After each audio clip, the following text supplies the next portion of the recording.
Dude, got a whole fresh set of note cards and everything too. Just made these last night. Got my steps in too, running back upstairs. Hell yeah. Welcome to Master Memories, the podcast where my friends talk about their lives. Today on Thursday, March 9th, I'm here with Matthew Philip Aight, aka Matt, aka, do you have any other names? Hyatt. Aight? Yeah, I think that's the big one. Just first and last name? First and last name. Nice and simple. What's your first memory of me and you? Had to be freshman year in Bowen. I want to say the first memory I distinctly have is like a video on my phone, and it's of you at the water fountain, like drinking water, and then Evan and Scott coming up behind you and like going like this to the water fountain. It's a very distinct memory for me, but I'd say like other than that, just like before Mount Party, like the pregame and everything, which I don't really remember a lot of Mount Party. But yeah, distinct memory, definitely you deep throating out from the water fountain. I mean, I'm pretty sure I know the video you're talking about. No, yeah, it's a good one. No, it really is. So long ago. Yeah, that especially like Evan as your Mount Dad. Like, there's no way you're gonna remember Mount Party. Oh no. What happened was, so I go into the party. Yeah. And I recognized the girl that's serving the jungle juice because she went to Mason. Yeah. She like knew my brother. Yeah. She takes me up to the third floor. Actually, no, she takes me to where your room was. Upstairs, because it was at the Vatican. Was it the Vatican? It was the pregame was at the Vatican. Fuck, I forgot about that. Yeah. And there was just this, I'm a freshman, right? There's this table of just hard alcohol. Yeah. I drank a little bit in high school, but I never had been able to get my hands on like what was on this table. Yeah. She's like, what do you want? And I grabbed a bottle of Jack. She's like, let's do a shot. And so we did a shot, and then she said, keep it, kid. Like go crazy. I made it about halfway through the bottle and walked downstairs before I ran into someone, and they took it away from me. I don't remember anything after that shot.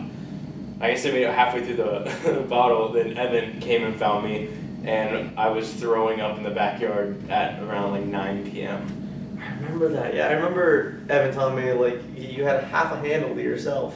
Yeah, no, like nobody was super, and it was his fault too. It was his whole job. He was sober. No, his whole job was his to whole supervise like me. colon thing was happening. Yeah, like Yeah, his antibiotics or whatever you couldn't drink.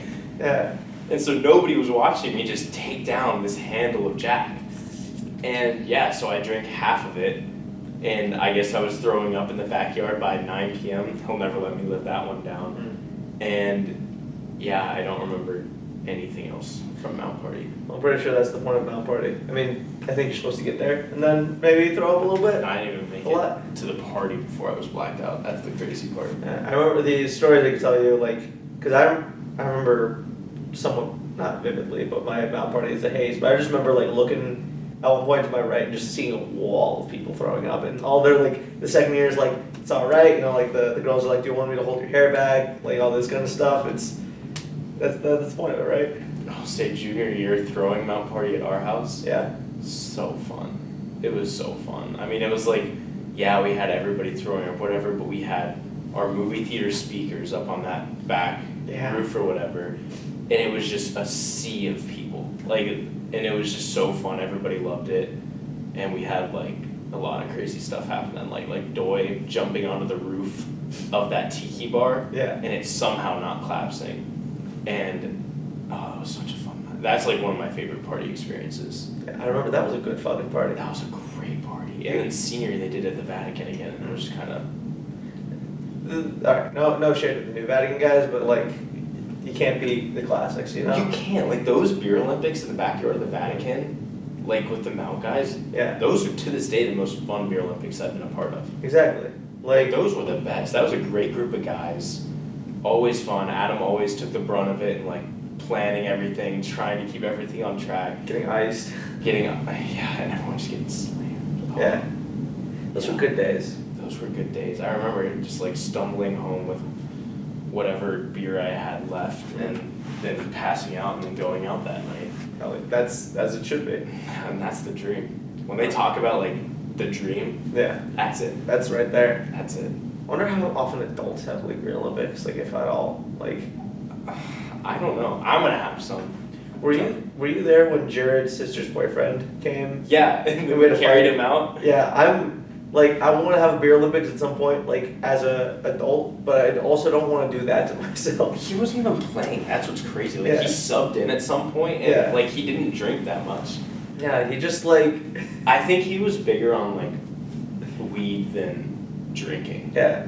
I'll never forget us firemen carrying him onto one of our couches, and then like I'm trying to like figure out what food I have to like feed him. I'm just starting making crepes and trying to like feed this like half passed out man some crepes to sober him up.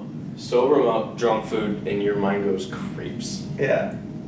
No, that's been like not a running joke, but just like one of the best memories of my house is just like that whole scene unfold. It feels like a sitcom of like, Right? Like, what could possibly go wrong? well, because like I didn't even notice it happening. Like I was just having fun. Like he was sitting over there on like the picnic bench or whatever, and then next thing I know, I see him sprawled out like this, and one guy on each limb carrying him into the house. I'm like, what the fuck happened? Like, did I just black out for 2 hours? Like I didn't see any of his drinking. All I saw was Yeah. the aftermath, the before and after. Yeah, we didn't even get to the like postseason. He got like 4 or 5 games in. Yeah, that was still the prelims. Like, Yeah, it was ridiculously fast that happened. yeah. But yeah, I mean, so fun every time. You singing the national anthem, Mm-hmm. never forget those. Those are always great. Personally, I'm more a fan of Blake doing the national anthem. I don't know, something about the B Swish experience, you know? The what experience? The B Swish experience. What's that? You never heard Blake called B Swish? No, is that like his ATO name? I feel like everyone in our fraternity calls him either B Swish or what was the other one? No, it's Cody. It's I've heard like fish, like they just call Yeah. him fish.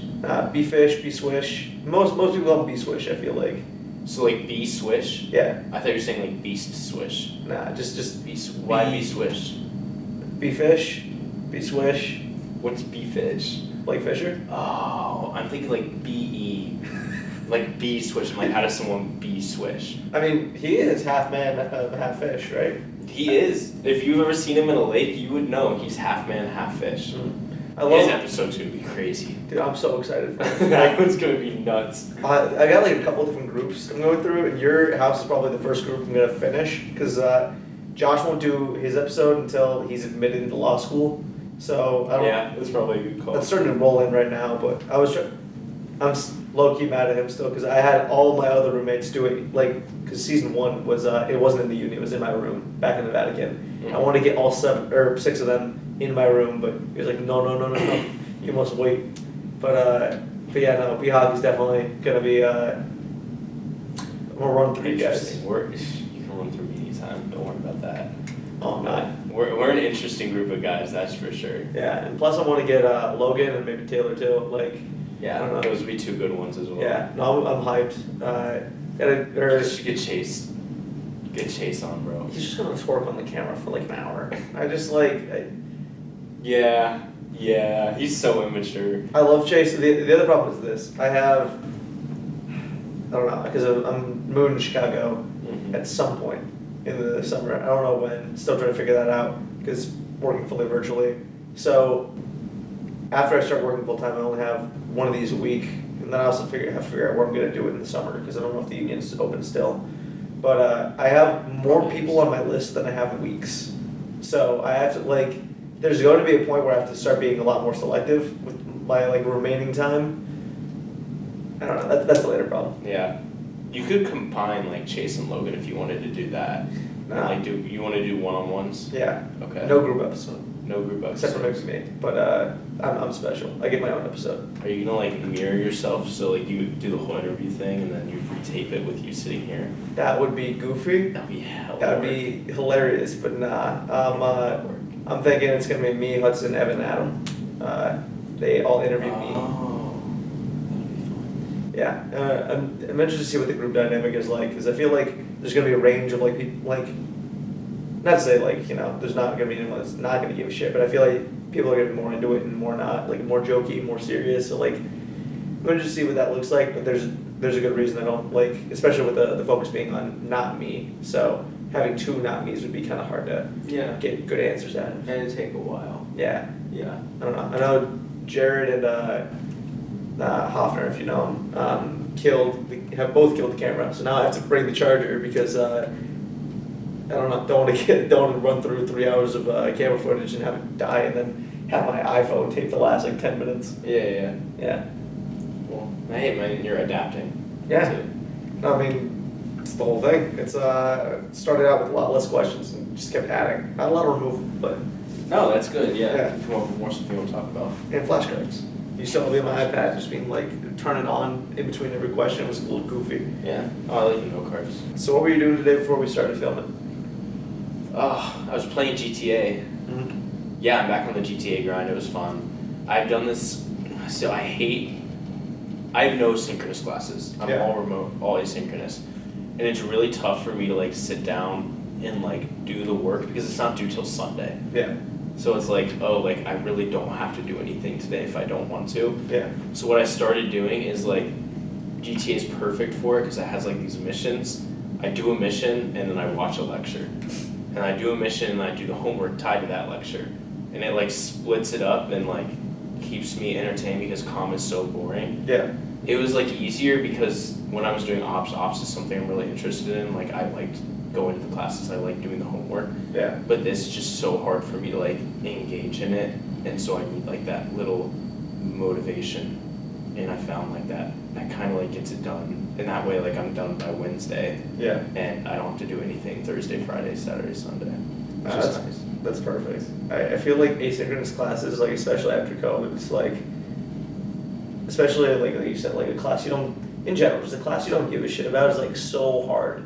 Even getting there if it's in person and like paying attention, like It's so hard to engage. yeah, like So I need like something like, oh, if I power through this, if I do it, I take good notes, I can play video games for 15 minutes. Yeah. Or like do like a video game or what. And it like sometimes it's like, oh, I get to watch a show or something or like play chess for 15 minutes.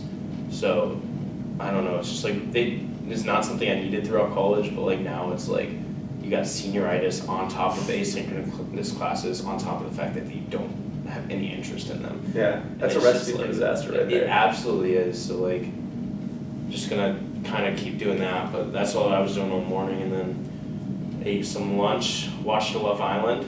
You Oh, watched yeah. Love Island? Do not watch Love Island. Oh, so good. I highly recommend. Really?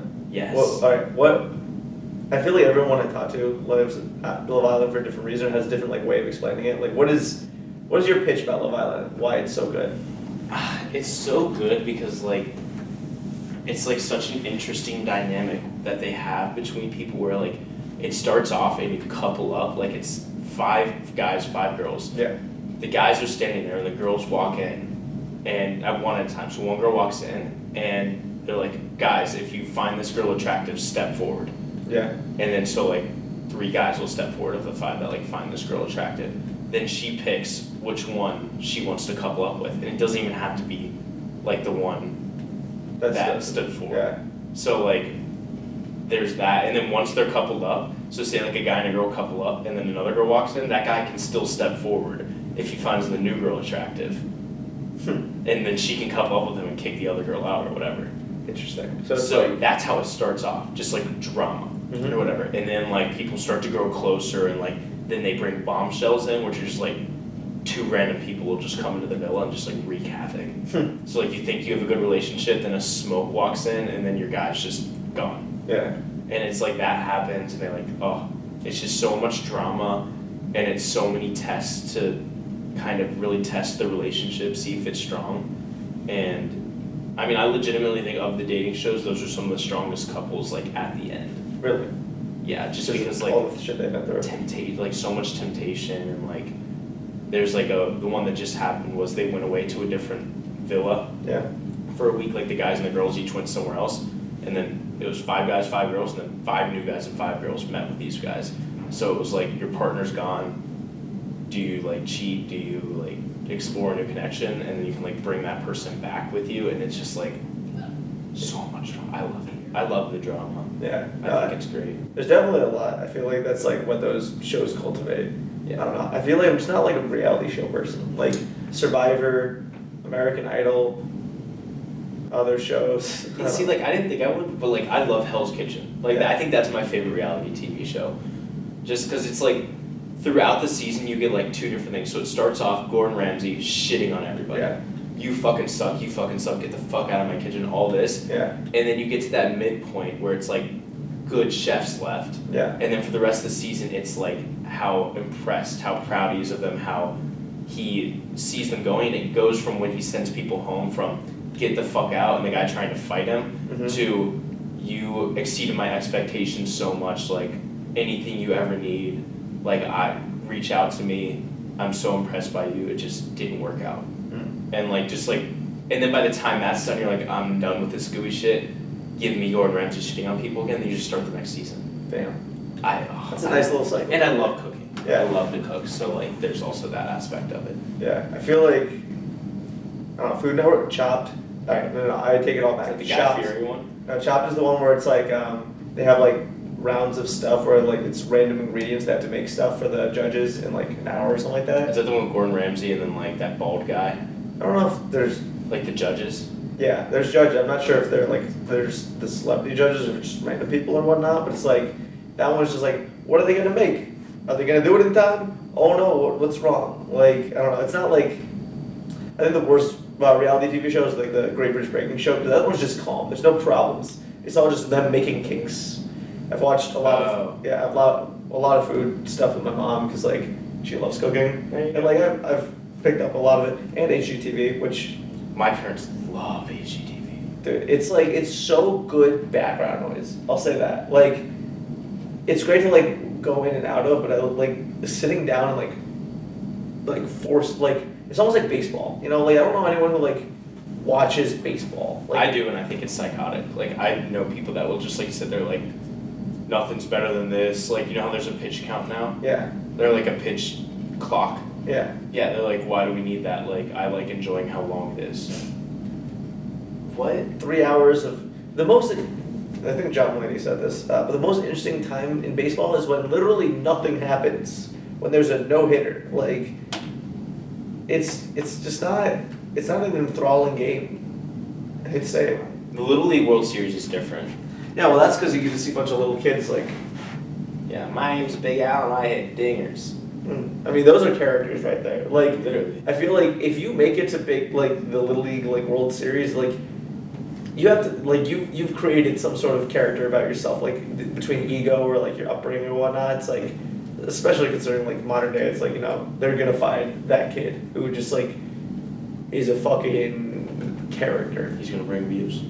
That's all that matters. I mean, the kid that on the interview said, my name's Alex, my friends call me Big Al, and I hit dingers. Like that, people watched that Little League World Series just to watch Big Al hit dingers. I would watch Big Al hit dingers. Exactly, and it's all about views. So yeah. I feel like you can find a lot of kids that are that good for the Little League World Series, but if they aren't characters, why do it? why do it? Exactly. I agree. It all comes back to money. Dude. I don't know. That's the nice part. This isn't for views. This is like the highest viewed episode I've got so far is like 25 views. I don't know. 25. Yeah, I know, right? That's really big time, and I'm pretty sure it's the guy reloaded it a bunch of different times. Not gonna lie, but I don't know. It's I feel like there's something to be said about doing it for like, or doing something, whether it be movie, TV show, podcast, for the actual thing versus doing it for the money. Exactly. Yeah. I agree with that. What's your typical day or week look like right now?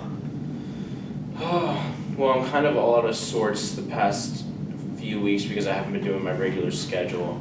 I used like, it's kind of like, you know how you start off the year like in a really good schedule and then it starts to like taper off. Motivation goes down, yeah? Yeah, it was like 8 a.m. I'd go to the gym, come back, I'd do 1 class a day, so I have 4 classes. I'd grind out my first class on Monday, do one Tuesday, 8 a.m. gym, do my class, and then just like sit in the living room, watch TV, and just like kind of chill the rest of the day. Now it's kind of like wake up whenever, cook.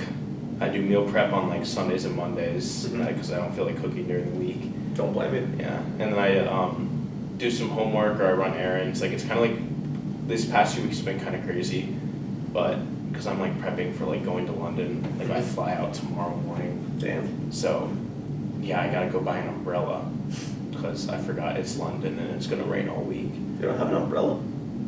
No, What do you do when it rains? I just don't go outside. what if you need to go outside? Like, if it, like, I don't know, if you have an in-person class, you gotta walk there. I don't have in-person classes. If you had a meeting or chapter, let's go with chapter. There we go. I'd put a raincoat on or just drive or something. I don't know, I just get by without one. I have a raincoat that works semi-well, but yeah, it's gonna rain like all of next week in London. So. You serious? Did not know London rained that much. Yeah, I mean, apparently it does, I guess. Like, I said that to Lauren, and she was like, well, it's London. Like, That's not an answer. I feel like, if anything, it's like, it's always like well, she said it like, it's Seattle, like. Yeah. Like, I guess it's like the same concept, but I like looked into it, like, New York gets more rain than London. And I didn't feel like it rained that much when I lived in New York over the summer. Yeah. So. You were in a dry season? Yeah, I guess. Oh, it's so fucking hot. Yeah. It's miserable. The heat wave this summer was brutal. Yeah, this summer felt like forever. I don't know. I loved living in New York. Like, it was a lot of fun, but it was just tough. Like, because of the heat wave and everything, It was literally too hot to go outside. So you just, like, stayed in your apartment most days? Well, like, it was, like, for a 2-week period. Like, normally, like, after work, I would, like, if I walked to work, or I was, like, in person 2 days, online 2 days. Mm-hmm. So, like, I would like to walk down to the Battery and, like, take a book and, like, a blanket, and I would just, like, lay out and, like, read down at the Battery, which was so sick. But, like, that's nice.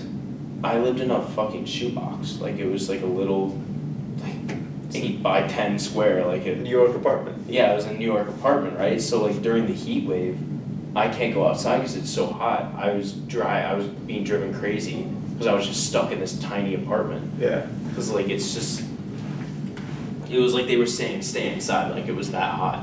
And I was like, what are you going to do in New York inside? Like, you're going to walk to get everywhere. Yeah. Like, if I want to go to, like, Times Square or anything like that, like, I got to walk. And, like, the subway doesn't exactly have air conditioning in the station. Yeah. So, it was just, I was so unmotivated for, like, 2 weeks to do anything other than just sit there. Just because it was so hot. Like, unless you do something early morning or late at night. Like, Yeah. Yeah. Nah, dude, I forgot you were in New York, but I also forgot about that heat wave. Like, No, it was nuts. How was the rest of New York, though? Like, outside of that 2-week heat wave? It was so cool. It was being able to, like, walk to work. Like, so I could take the subway to work. I lived, like, in East Village, like, Lower East Side, and then I worked in Midtown. Mm-hmm. So, like, I could take the subway, but unless it was, like, 1,000,000 degrees or raining, I would just walk it. And just, like, you know how they say the city never sleeps? Yeah. Like, there's always, like, it's 7 a.m. I'm walking to work and it's packed. And then coming back from, like, bars and everything at 3:30 a.m. Like, there's tons of people still walking around everywhere. Not, like, bums or, like, scary people. Like, just, like, people, like, other people walking back from the bars. Like, there was never a time where I felt, like, unsafe because it was me and, like, one person on the street. Like, there were always, like, so many people. And that was, like, given that was, like, the area I was in. Yeah. Like, you wouldn't want to be in, like, the Bronx in the middle of the night. Like, yeah. Wouldn't want that, but I mean, like, it was awesome. The bars, the nightlife was really cool. The museums were so awesome. And with an NYU ID, I could get into any museum for free, which was really cool, yeah. Damn. So, went to, like, the Art Museum, the Museum of Natural History. Central Park was a really cool place just to sit and vibe. I didn't even cover half of it. Mm-hmm. Like, that park is huge. There's a whole zoo in there. Did you know that? There's the whole zoo in Central Park. You serious? Mm-hmm. It's huge. How big is Central Park? Huge. It's huge. Jesus. It's like it starts like 50th Street, maybe 52nd. Yeah. And it goes all the way up, like, past 80. Jesus 80 or 90. Christ. Like, it goes, like, that's not a park, that's a national, what was it? National Forest. National Forest.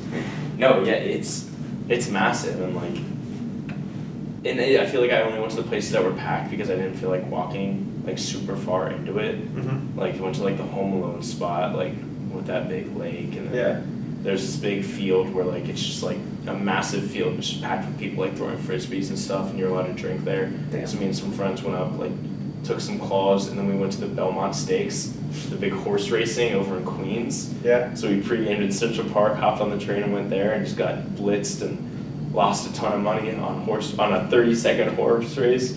Then came back. It was really fun though. the whole summer, just the whole experience was really cool. Sounds like a ton of fun, honestly. Yeah. Do you want to like move back there or? It's just so expensive, you know? Yeah.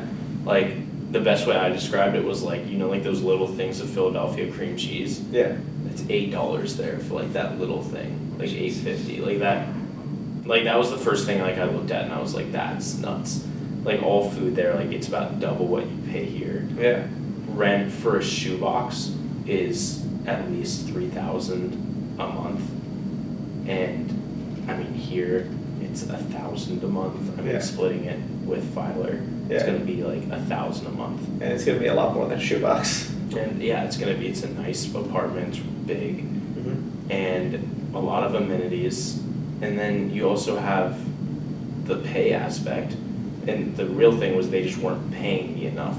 The equivalent of what I'm making in Columbus, if you put it into a calculator, is over 100 in New York.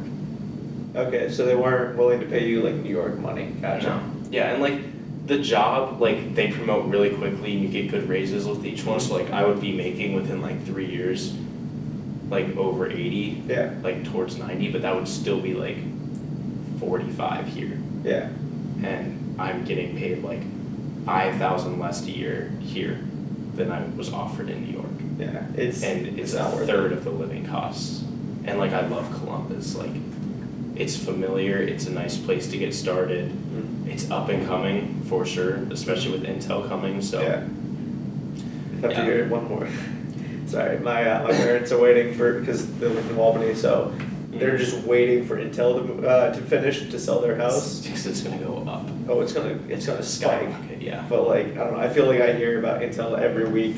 It's Yeah, I feel like it might be a stay or get out for me with Columbus and Intel, because like if rent spikes, like I could go anywhere with DHL. exactly. They have shit everywhere. Like I could transfer anywhere I wanted. Yeah. So like if my rent spikes, I might just be like, fuck it. Like Columbus, it's been real. Let me move to one of the Carolinas. Why does everyone want to go to the Carolinas all of a sudden? Me, because I want to live on a lake, near a lake, near Yeah. water.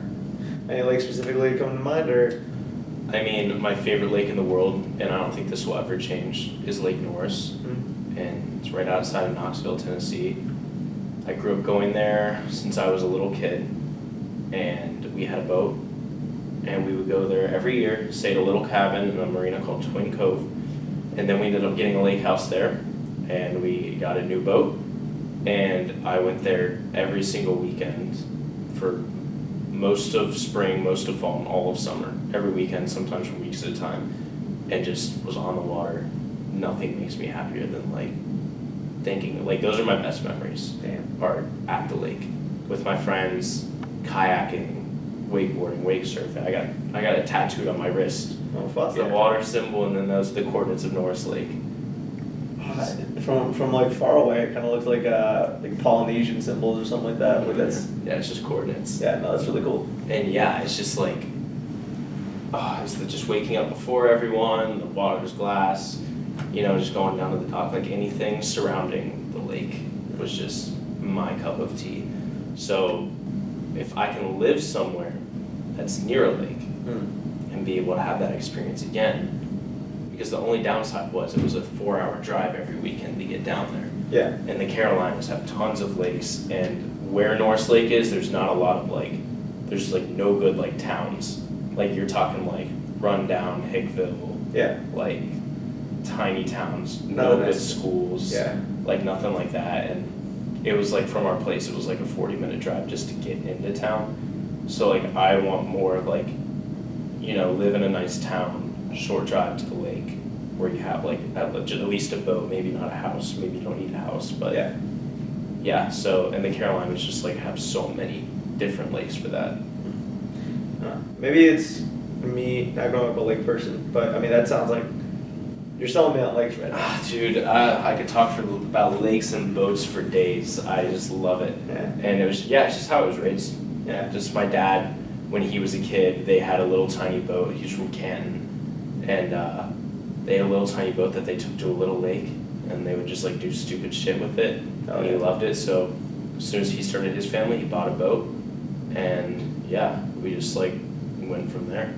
Yeah. I don't know. The Carolinas sound nice. It's just my sister's in-laws are like trying to get my entire family to move there. Really? And I feel like that's the only reason I don't want to move to the Carolinas, just because like it's almost like like you want me to, so I'm not going to kind of mentality. Yeah, like yeah. they're great people. They're great people. Yeah. Don't get me wrong. It's just like I don't know. Don't want to give them the satisfaction knowing that they convinced you to. That Exactly. It was the. If I move to the Carolinas, it'll be on my own terms. Yeah, exactly. Yeah. No, but I mean the climate there is also just phenomenal. Yeah. And being close to Appalachians, like it's just such a great location. I think the only downside of the Carolinas is like, do they have any good pro sports teams? Because I mean, obviously with North Carolina, when it comes to college sports, you have like probably the greatest college like at the very least basketball state. Like, Are they even any good anymore? Are they still good? Or you got UNC, you got Duke, you got NC State, Duke. Davidson. You got like I think I want to say there's like 3 other ones in North Carolina. There's like I don't know. I feel like from when I was talking to my brother-in-law like growing up, it's like a lot of like it says a lot about you depending on or not a lot about you, but like everyone has like their college that they root for. It's like I feel like the Charlotte Bobcats, Hornets, whatever the fuck they are, it's like no one gives a shit about them because like they're not even the best basketball league team in the state. They're the only pro. But I think Carolina Panthers are like they had Cam Newton for a little bit. Hurricanes are mid, I think. I don't know anything about the NHL. I want to get more into it, but it's like It's hard. yeah, it's this best in-person sport is NHL because I mean it's so violent, so fast, it's great. But it's like keep on the season's terrible, and then also it doesn't help that the Blue Jackets have like never been good. Like No. They were good in 2019. was that the 1 year we got out of the first round? Yeah, and then we got smacked by the Bruins. That was the only time we've ever been out of the first round. Yeah. No, yeah, that's what I'm saying. 2019. We've been rebuilding for as long as I've been alive. The only good memory I have of the Blue Jackets is Rick Nash being here. And I remember like going to my first Blue Jackets game in like years, a couple months ago. I was like, damn, like last time I went there, Rick Nash was here, and they were like, wait till you see the arena. And I get there, his number's retired. Oh, yeah. It's been a minute, but Yeah, I went to one when I was like a little kid, and I don't really remember. All I remember is I fell asleep during it, mhm. and went to one freshman year. It was really cool. Went with Doy, Patton, and Blake, because Blake's a Blues fan, being Yeah. from St. Louis, Yeah. and it was Jackets Blues, and it went to overtime. It was actually really fun. We won. Hell yeah. Jackets won, so it was a fun time. But hockey is just hard to follow because there's so many games Mm. and there's so many players. Like, And it's just because like you have multiple lines and like the names are also really hard to pronounce. They're like Russian. there's so many consonants. There's not any vowels. It's like Jorgen. Yeah, I actually think he plays goalies for the Blues. Yeah, it's crazy. Yeah. And then like I feel like they put more emphasis on like goals scored than like wins or something like that. Like or Yeah, there's like overtime. a point system. Yeah, and I don't get that at all. Like, and I feel like I've had it explained to me by hockey fans, and I'm like, why not just do wins and losses? Like, I don't know. Maybe that's also the part of my brain that like doesn't understand why soccer does the time goes up and then they have like the extra time. Like, Yeah. I don't know. Stoppage time. yeah, stoppage time. There we go. Yeah. I don't know. I think. I don't know. It's not even non-American sports, but like sometimes sports confuse me. You ever tried to learn cricket? Ish. I mean, I know there's a paddle. I know they run back and forth in between 2 bases. If you showed me a professional cricket game, I'd be very, very lost. Yeah. Yeah. It's very hard to learn. Or rugby. Or, I don't know. I remember, I was in LA last week, and me and Derek were watching, we had this, sports bar, and they had, a couple TVs that were just showing, a playlist of, just the most random ass sports. It started with slap boxing, which, good sport. But then there was, moss wrestling, where it was, 2 guys laying down like this with a baton and trying to get the other one to stand up. Then there was it was baseball, but there was no fences, so the water went into a river nearby. Best one by far though was slippery stairs. Oh, I thought that was a Korean thing. It is a Korean thing.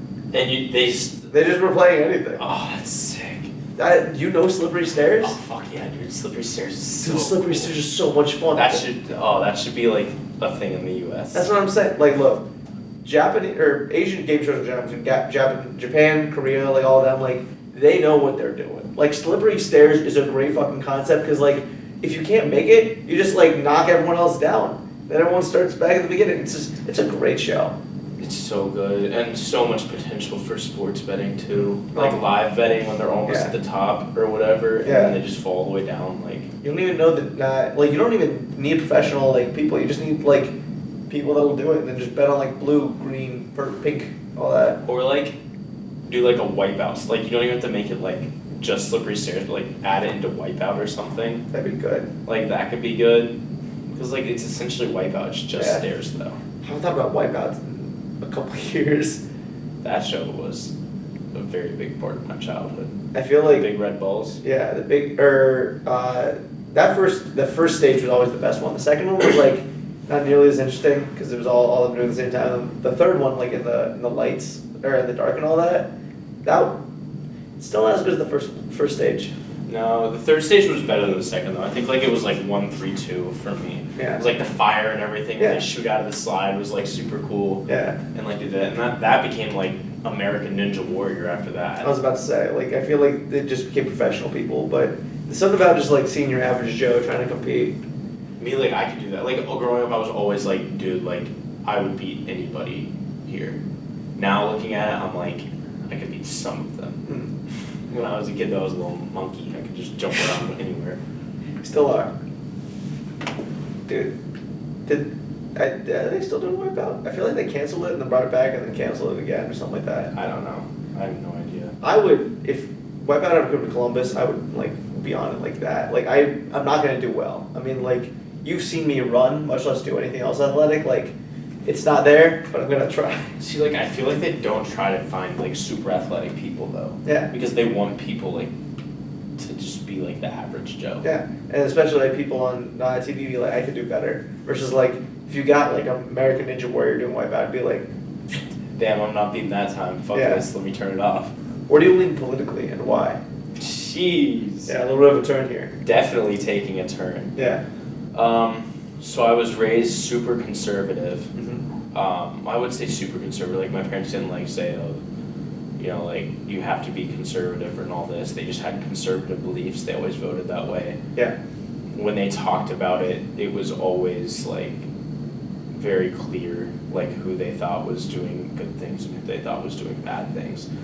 And then like as I got older, like high school, I was like totally like conservative. I'm like, you know, like I don't think I was ever like Obama sucks, but like if somebody said something like super conservative, I'd be like, yeah, like America or whatever. Yeah. And then like I got to college and like I feel like Mason was just such a conservative place that I was never really exposed to like the liberal, like people that were liberal. Yeah. And then I got to Ohio State and I was like, the whole Trump thing, like Trump versus Biden was taking place, right? And, you know, I didn't vote for either of them. I couldn't do it. Yeah. Biden just didn't seem capable physically and mentally of being president. Yeah.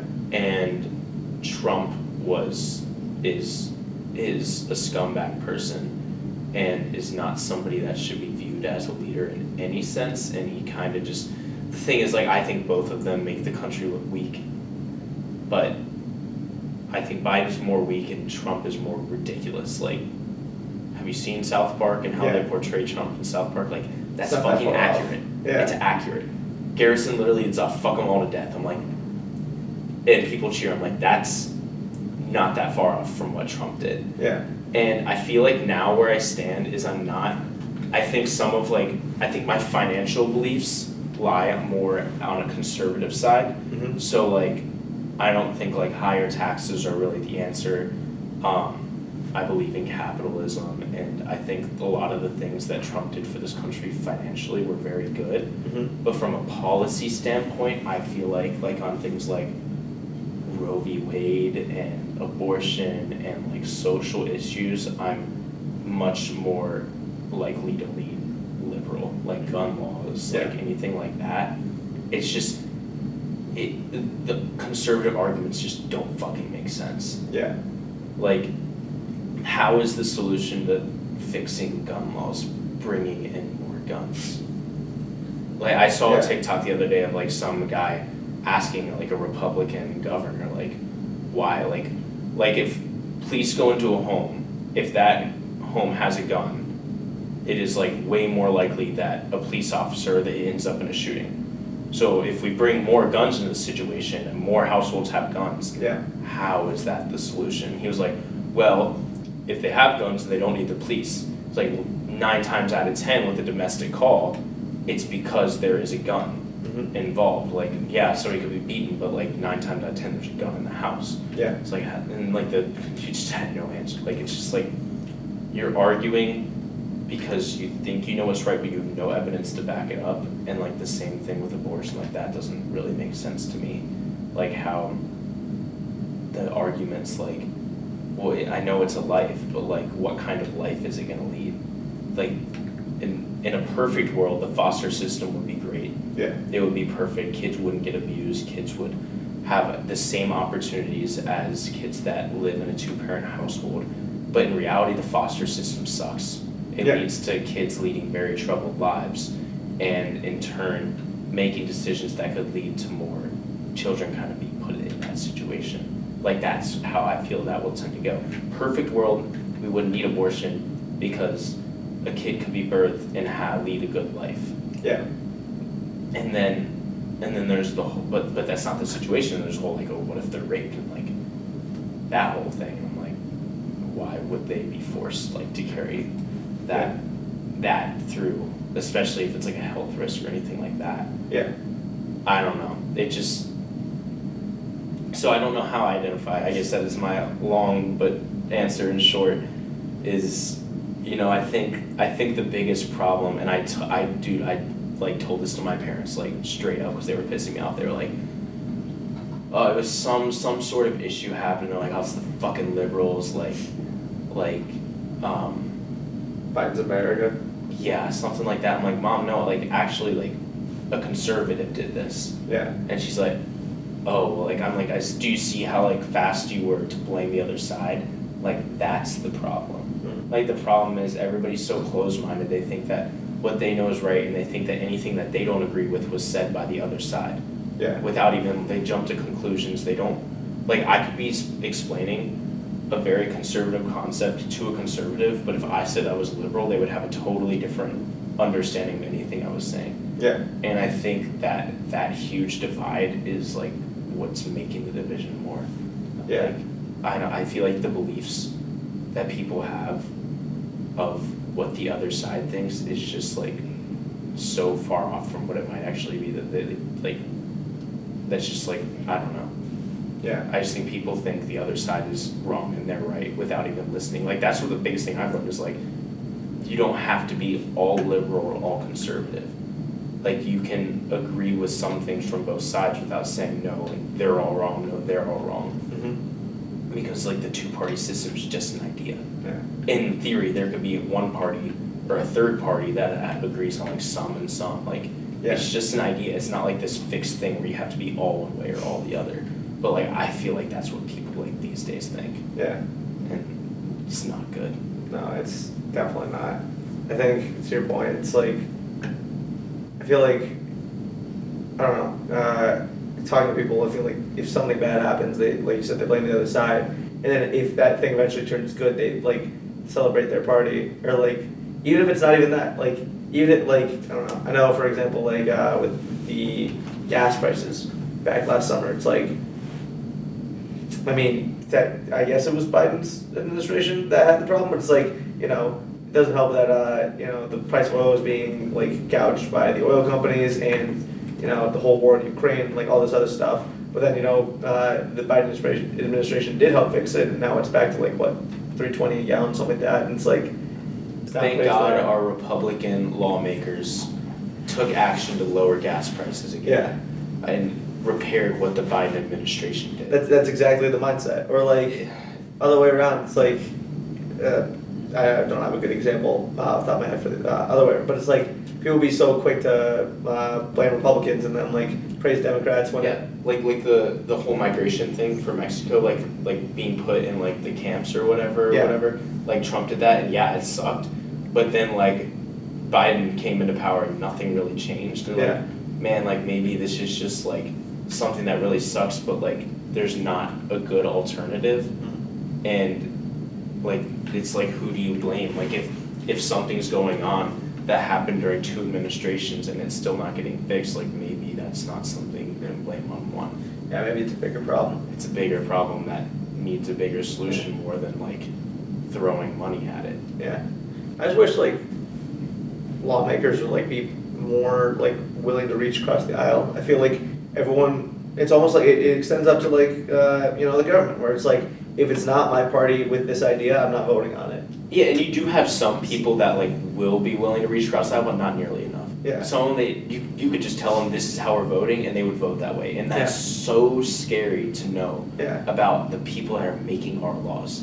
Exactly. That it doesn't matter what the law is, if that's what their party's saying they're gonna go with. Then like, what the fuck? Put a bunch of like dogs in there. Like dogs can follow simple rules. Like it's mindless. Yeah. It's like a few of them are thinking, and the rest of them just go along with whatever's being said, and that's how our country's run. Yeah. No, I mean, 'cause especially like constituents are like saying like, I don't know, like back during, I think it was what was the Buffalo shooting last year? There's a lot. Was it the grocery store one? There's the grocery store one. Yeah, I remember a stat came out. It was like 90% of Americans think that like there should be like getting guns should be somewhat like harder, just in general, like just the process of getting it, and like so many, or there's still people voting against it, even though 90% of America thinks that way. Like I don't know, between that and then also just like having some old ass people in Congress, it's like I don't know. I remember seeing like a story about like there are people with like dementia and Alzheimer's like medications in Congress. I wouldn't be surprised if Biden had one. That man is not. The 2020 election, go back to that, probably the worst election of all time, because it's almost like the South Park episode. You got a giant douche and a turd sandwich. Turd sandwich and giant douche. They're both super old men. The one is crazy. The one can barely get a sane sentence out, much less like you see the American can be described in one word. Yeah, I mean, it sucks. And I will say the good thing about Biden is at least like he has a cabinet that can like help make these decisions. Yeah. And like, although he's like the person in charge, he's taking a lot of advisement just because like he isn't all there. Yeah. Versus Trump, who would not listen to his cabinet. It's like the two polar opposites. Like one you have will listen to his cabinet and like let them make some decisions. And I think it's better to have more people coming together to make that decision versus Trump taking a more, I want to say like tyrannical approach to it, but like what I say goes, and like not really taking much advice from his cabinet. Yeah. Next year's election is gonna suck. I have no between Trump or DeSantis, or maybe Trump and DeSantis. Trump's running again. I thought that was a joke. No. Is Kanye running again? I hope not. I don't think it's gonna go well. I mean, it didn't go well the first 2 times. It did not. But I mean, I'm just worse now. I'm just to see who the DNC pedals out, because Bernie's missed his window. Fucking Bernie, man. Yeah, I mean, love him or hate him, it's like he's definitely too old to run now. Like, if Hillary tries to run again, I'm gonna piss my pants laughing. Like, if they hadn't been for the emails, she would have won. I think. Probably. I don't know. I think 2016 was just a weird election. Like, I don't really remember because I was 16.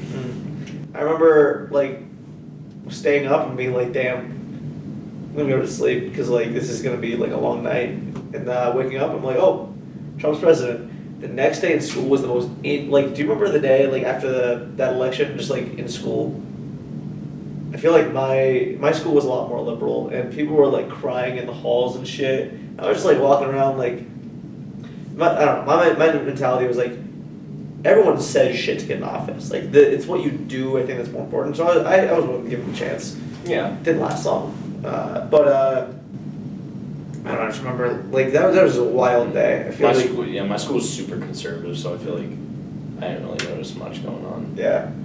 It was more like yay, and he's such like a terrible person. And like looking back on some of the arguments I was like defending him in, I'm like, damn, like yes, he did good stuff financially for this country, but I mean the points they were making about like people looking up to him as a leader when he said the things that he said, done the things that he's done, and what a lot of his ideals are, it's just like I don't know why I defended him. Yeah, that's 2020, unfortunately. You know.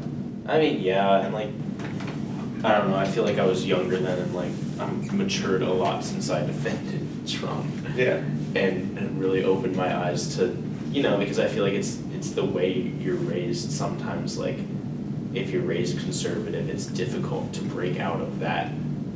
What I was talking about, that we're right, they're wrong. It's hard to break out of that box because that's how you were raised. That's how people raise their kids. Not saying that's wrong, because if they were raised like that, that's what they believe. But it's about like breaking out of that system where it's like everything they say is right, everything they say is wrong, because it's not true. Yeah. Like anti-vax, like conservatives are anti-vax. I mean, just because I'm conservative, I think all vaccines are gonna kill me. Yeah. Like, ridiculous to me. I think there definitely needs to be a line, because there's like obviously like political things, and there's just dangerous thinking, like insurrect the government, or vaccines will kill you, or shit like that. Storm the Capitol, like it was corrupt. Yeah, or like the election was faked. Like there's it's an interesting time to be alive, especially considering like the Nazis are back. Like we had a whole war saying like the world all agreed Nazis are bad, and then they came back somehow. It was like one episode of or the Star Wars episode. It's like somehow the Palpatine returns. Like somehow the Nazis just showed up again. Led by Kanye of all people. I know, right? I feel like that's just Kanye has just been on an arc of character development I've only seen in South Park. Well, I mean, like in the new South Park season, like they can't even parody, or they can't even do Kanye anymore, because it's like, how much more ridiculous can it get with Kanye? Like they gave Cartman Kanye stuff, because like, it's like you can't get more ridiculous than what Kanye's actually doing. Yeah, like it's like it was funny making fun of Kanye, like with the gay fish thing. Yeah. Like, do you like fish sticks? Yeah. Gay fish. He does the whole song or whatever. But now it's like you can't even exaggerate what he's doing, because what he's doing is something you'd only see in a South Park episode. Yeah. Like it's not even real life. The one episode where like it was Alex Jones, and they were like trying to cut away to commercial, and he was just like, I like Hitler. It was just like, it's not funny, obviously the shit he's saying is deranged, but like he said it almost like the I Like Turtles kid, and like the delivery was just hilarious, and I don't know, I've never seen someone like shoot their own career down so fast. It's nuts. Yeah. He just is like getting rid of like $1 billion worth of Yeezys and like merch. Yeah. Just because it's not gonna sell, or like I'm sure it would sell. But it's like, who's gonna buy Kanye stuff now? No, I mean, like it would sell, but like what does that look like for Adidas if they choose to sell it? The sad thing is people will still buy it. Yeah.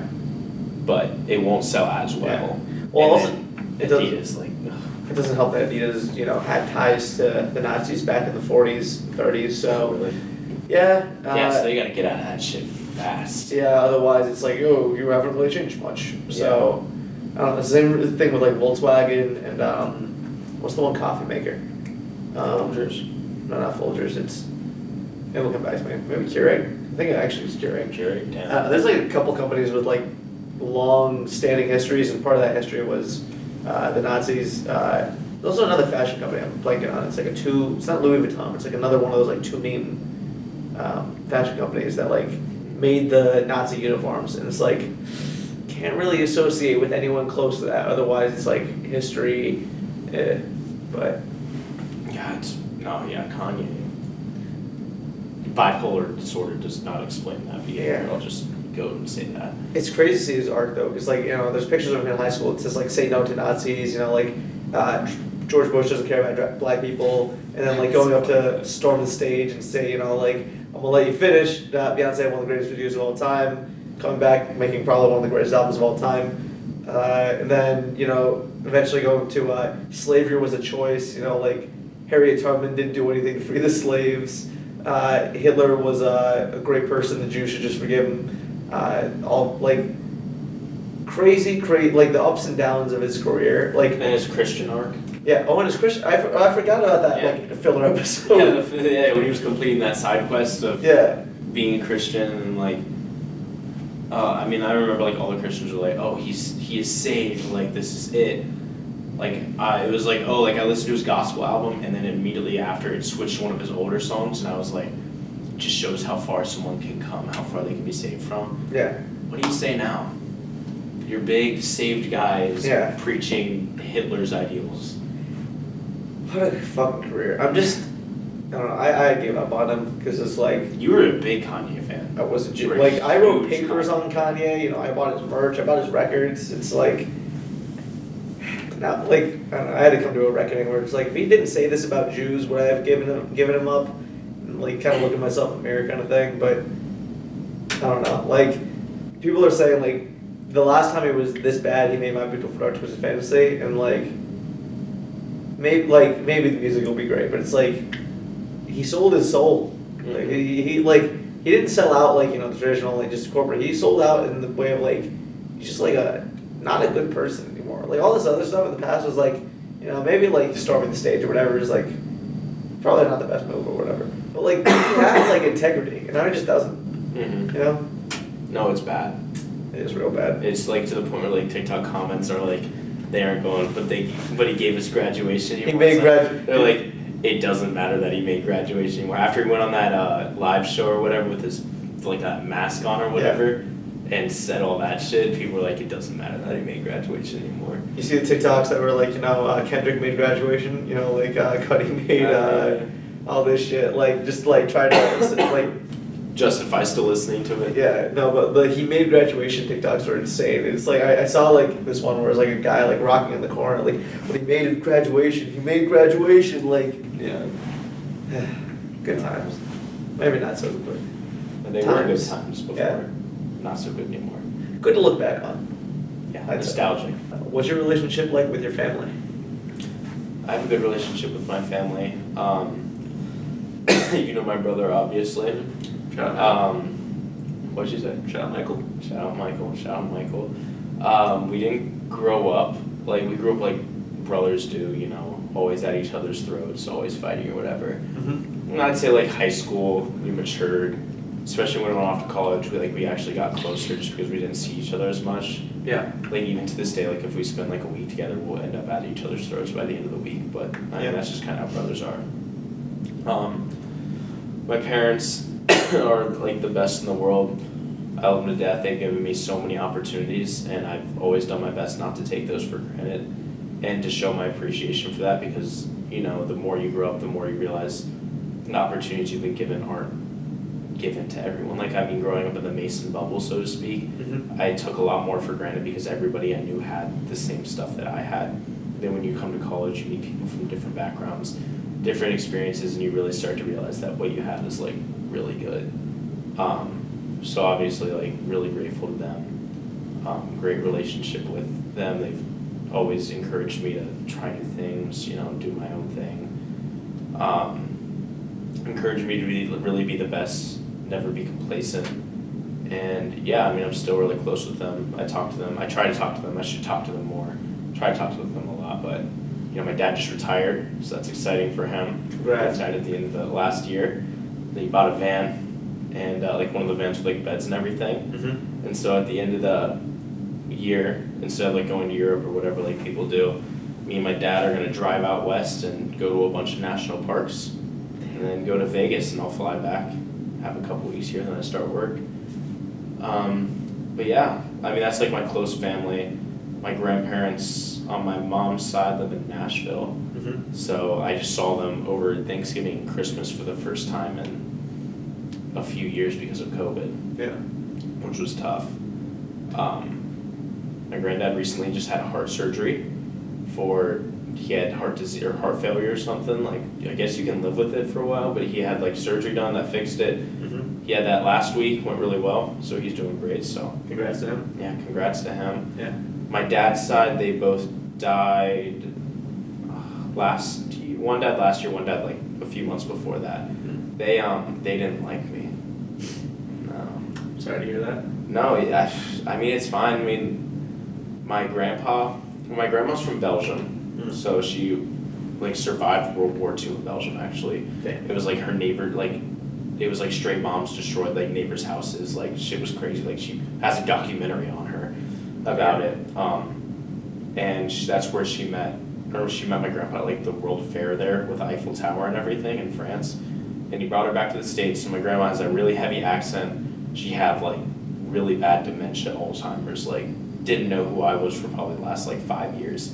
And she was kind of a meme. Like she would do just like the strangest things. I have a million stories about her, about all the weird stuff she did because she's just not all there. Yeah. And my grandpa was just like always taking care of her. So like when she went just like a few months later. Like it was just like, you know, they were kind of a pair. Yeah. And I don't think it was his death hit hard because it was out of nowhere. Yeah. But so like that was really tough. But her death, like we were expecting, and like she hadn't really been there for like 5 years. So like for my dad and his sister, like it wasn't like losing her out of nowhere because she hadn't been like the mom that they were raised with for a while, which sucks. But I mean, it made that part a little easier. Yeah. But yeah, so he was really into planes and like the Air Force and stuff like that. Which if you know Michael, he's training to be a pilot for Delta right now. He's had his pilot's license since he was like 19 years old. Yeah. So him and Michael clicked. Michael's named after his firstborn son. So yeah, literally same name. So my uncle, I never met him. Like he died when he was like 30 of like a brain tumor, and my brother was named like Michael Perry High, like his exact name was like after him. So he's like the reincarnation, so to speak. But no, like so it was so cool that like my uncle was in the Navy and he wanted to be a Navy pilot. Yeah. He was always interested in becoming a pilot. That was his thing. So it's so cool that my brother, his namesake, grew up to be a pilot, and that's like what he's doing. And so they would go to like the Air Force Museum and like go to plane shows or whatever, and I would get dragged along. I hated it. It was like, whoa, a propeller. Like this is the aviation room, isn't it? My brother would love this room. He's probably been in this room a million times just because he is an aviation major. Yeah, is that your brother right here? Yeah, that's him right there, right next to what were they, the Orville brothers? Oh, the Wright brothers. The Wright brothers. Yeah. This is Kitty Hawk. This might actually be Kitty Hawk. I don't think there's one. But yeah, so that was their thing. I was always complaining. I hated it. It was like if I just went like to a library every time. It was just like looking at just like a bunch of stuff that I didn't care about, and I would complain and just be a little brat. And like my grandpa hated it, and like he never got past that. Like it was always like he loved my brother. I was there, and I was fine with it. I was like, whatever. At least like now that I'm older, I can stay home instead of getting dragged to the Air Force Museum and everything. And my best memory of this is, so my brother's birthday was in January. Mine was in March.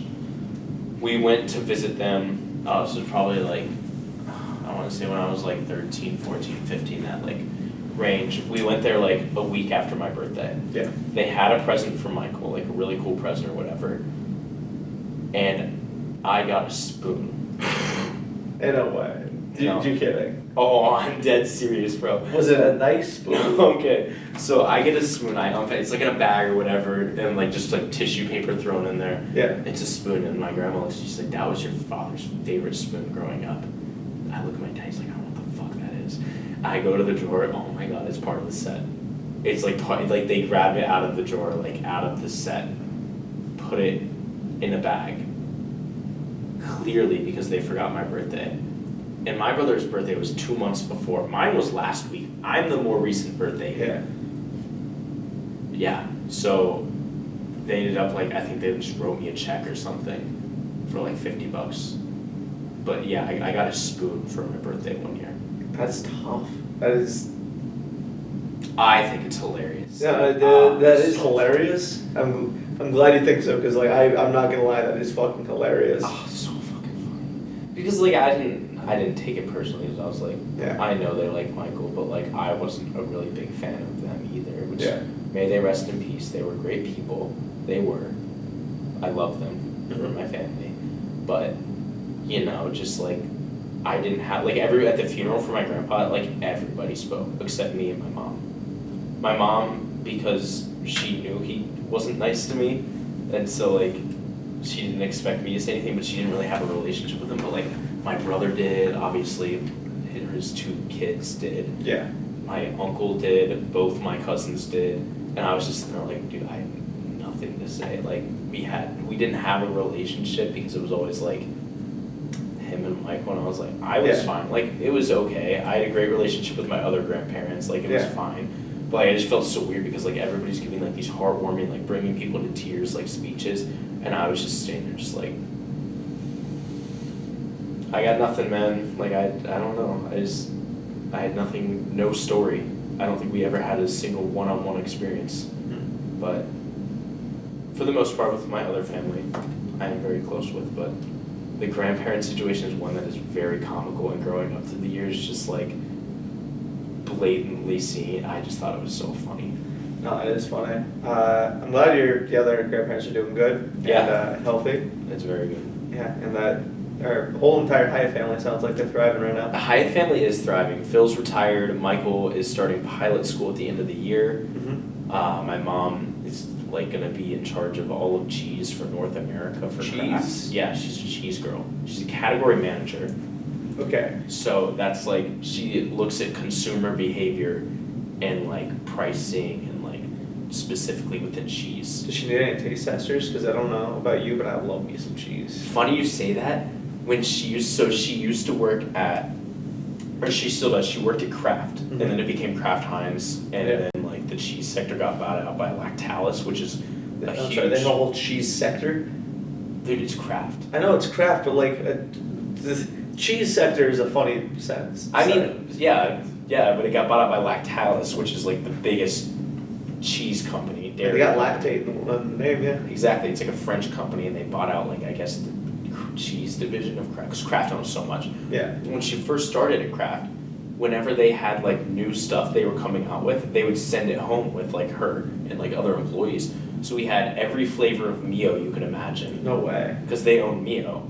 Any new mac and cheese shapes, so like whenever they came out with new shapes, it's all the same. Yeah. So we just take the free mac and cheese. They had like new puddings, new like cheesecake desserts, like all this stuff. Dude. That we would just get for free because like they had to like test it and like get people to try it. And it was so funny because it would all come in like plain boxes. Like it would just, there would be like no like design on it. Boxes. Just plain boxes. Yeah. But when you said plain box, I thought you meant like this kind of plain. I was like, not this. But yeah, so yes, that's what used to happen. Since COVID, they haven't done that. But now she like does specifically cheese for Kraft, I guess Lactalis now. Mm-hmm. But she works with Albertsons, which is the biggest grocery store chain in the world, I think. It's like they own Kroger. I don't know. They own like all the big like grocery stores. Like I think they own Publix Mm-hmm. and Sam's Club maybe. Like they're huge. So now she works with them for North American cheese. I don't know if that means she's in charge of all cheese sales for North America.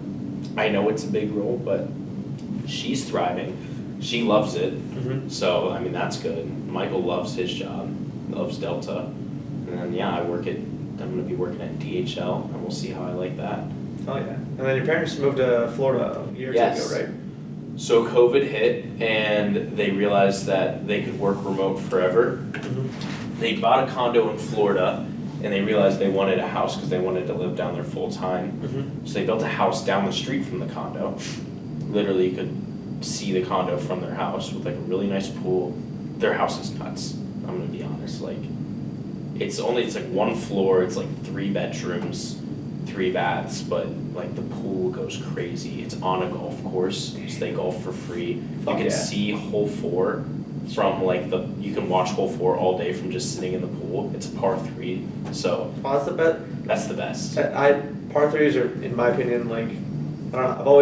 I've always wanted to have a golf course just because, you know, golfer because I feel like a par 5, there's so many problems there, and you can't even see the whole hole, but it's like you can see tee to hole. Yeah, exactly.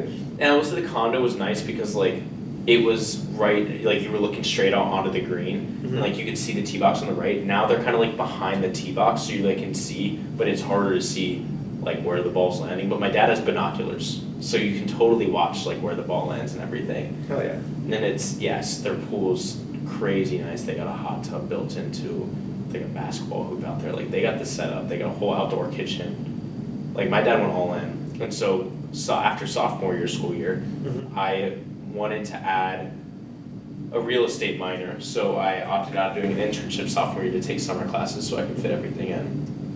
Ended up dropping the real estate minor. I did communications instead. Much easier. But I just worked and I did classes from down there and I helped him renovate the house. When I tell you like this house, as soon as they got there, like didn't last a second before he tore it. Like they jackhammered up all the tiles, redid the entire flooring, redid all like the drywall and stuff. Like my dad's really fixed it. Like he can build a house if he wanted to. Yeah. Has degrees in mechanical and electrical engineering as well as data science, I think. Like he's super duper smart. Damn. So I learned a lot of handy like around the house things. I learned how to do wiring, like add outlets and wire lights and everything, which I always thought was more daunting than it actually is. As long as you have the electric turned off, you're good. Yeah, I would have no idea how to do that. It's a lot easier than you think. I mean, you have 3 wires and you just gotta connect them and make sure the power's off. You just kind of like, this thing's called wire nuts. So you got a ground wire, which is your copper one that doesn't have any charge, and you're like positive, negative, whatever. And you have the same 3 that on whatever fixture you're putting in, whether it be an outlet, a light, or whatever. And then you put them together and you kind of twist them, and then there's these things called wire nuts, and you just twist them on and it holds them together. And it's as simple as that. And you just put it in, and as long as the power's off, you're fine. But if you hold on to positive and negative, the power's on, you're the conductor. You're the conductor. So don't want to do that. Don't want to do that. Did you ever do that? No, I did not. Luckily, we kept turning off the power.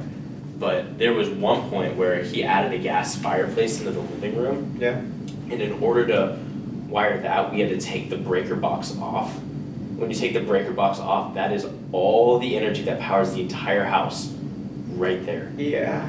That's a recipe for disaster. Terrifying. I was terrified that was taken off because we had to do it.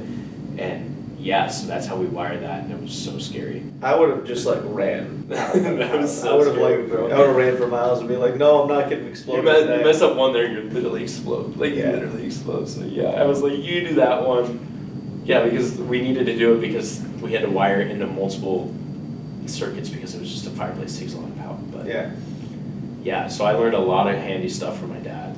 He's taught me a lot to the point where I don't need AAA. If my battery dies, I can replace a tire, a wheel.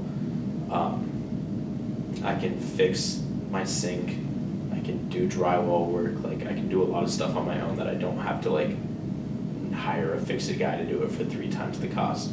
Built my own dye table. I put shelves on it too. Like when we were having problems with that, I rebuilt the dye table that we found in Heath at the beginning of junior year. The one with the Michigan? Yeah. To be honest, it's not doing too hot right now, but I mean, to be fair, it's a repaired dye table. It's a repaired dye table. So, he taught me a lot about that kind of stuff, which is really good. And I'm grateful for that because I feel like those are just good things to know how to do so everything doesn't fall apart. I agree. I need to eventually learn how to do most of that stuff. But luckily now YouTube is available, so that's nice. But for him, like he learned it all from his dad, and then he went to school for it. And his dad was a genius. He built a TV when he was like 15. You serious? Dead serious from scratch. Back from scratch? Yeah. Jesus. Dude was like superbly smart. Like he was like a child prodigy. And he worked for Goodyear his entire career, working on blimps with like pretty high tech stuff. And what my dad said is, my dad was like really good with like engines, and like he went to trade school. So like how like I don't know if your school did this in high school, where like you do freshman, sophomore year, and then like you can do mornings junior and senior year, and then do trade school in the afternoon. We had like a trade school that we partnered with. So my dad did that.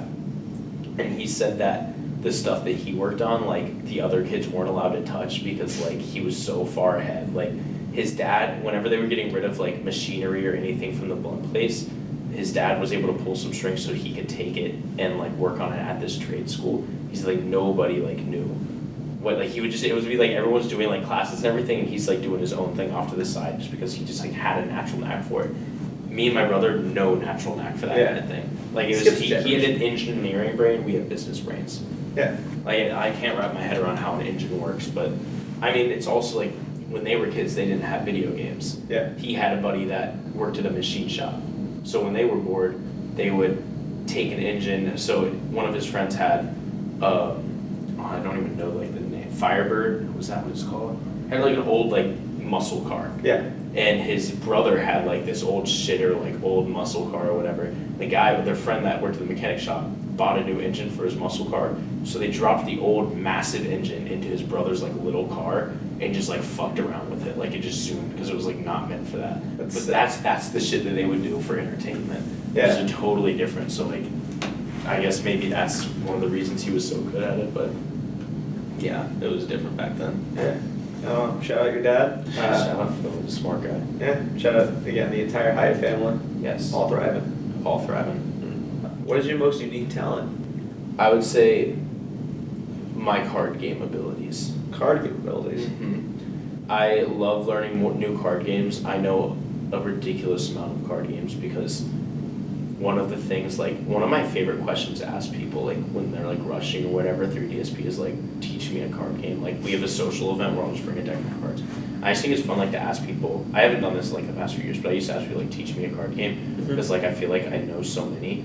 But I'm, like, really good at, like, card games, like Rummy. Yeah. Really good at Rummy. Solitaire, my family plays this version of Solitaire. So, you know how you, like, you do the 3 cards and you flip or whatever. Like, we play all that. But you know how you put aces out, like, and then you want to go like 2, 3, 4 of like in each suit? Yeah. We play 4 people at a time, and you can put an ace out, but anybody can play off that ace. So say I put my ace of clubs out, Michael across the table has the 2 of clubs, he can put that down. And then you play off everybody's, and your goal is to go out. Interesting. It's insane, you gotta be like really fast on your feet. I haven't lost in like 5 years. Hell yeah. Like I just get it, and like whenever I learn new games, I feel like it takes me a little bit, and then I can become like really good at it. And like Rummy, at the new year I created this Rummy pad. It's a little notebook. It's where I put all my scores for Rummy 500. Yeah. I just lost my first game in 10 games a couple days ago. Yeah. So not to brag, but I think it's more individual card games. Yeah. Because like euchre, I can't control what my partner does. I remember anybody watching this knows the Klein. I think I was playing with Jacob Klein, and we were in Toledo, and we were playing euchre, and I got 10-0'd, and it was really bad. But I will say it's because my partner was calling it when he had an off jack and like a 9. Damn. That's not what you want to do. Yeah. Not what you want to do. So I feel like strategy games like Rummy and like things like that. Ever played Egyptian Rat Slap? Love Egyptian Rat Screw. You say Rat Slap? Yeah. Never heard it called that. What do you call it? Egyptian Rat Screw? Rat Screw, okay. Yeah. I guess I learned it in high school. We used to play it during our study hall. We called it slap. Rat Slap because you slap. Maybe, yeah, it might be Rat Screw though, but we always called it that. Or ERS for short, which most of both. ERS, yeah. I'm money at that game. I was not good. We play that all the time at summer camp, and like, dude, like the best is like when you have to like peel off the layers of hands to figure out who's like the hand like slap first. Yeah, dude. See, what you do is you slide. You don't go straight down. You go at an angle, so even if you're not the first way there, you can slide under. Damn. Yeah, it's scummy, but it fucking works. No, that's a good strategy. That's like some baseball shit right there with the slide. I mean, some of the times it would be like I didn't even see it, but like I saw other people's hands go, and I just went right there, and I would just get under. For me, I would always like place a card down right after and be like, damn, I could have slapped there. Like, I don't know. My hesitation will get you. Yeah. The hesitation always gets in, but yeah, such a fun game. I know. I think my slapping ability also came from Solitaire. When you and one other person are racing to put another card down. Yeah. You gotta slide. You gotta slide your card. You don't even have to get your hand under, but as long as you can get that card under, and when they lift it up and your card's on the bottom, you win that. You win the card. So. Hell yeah. Yeah. Do you have a favorite card game? I gotta say Rummy. It's a good answer. I don't know if I haven't played Rummy since I was a kid. Me and my dad used to play it all the time. Yeah. All the time. I don't know. I feel like I would love to get back into some card games. Like the only one I can really like think of outside of ERS is maybe in solitaire is like garbage. You ever play garbage? We called it trash with the 8 cards. Yeah, yeah. Yeah. It was fun. Yeah, have you ever played golf?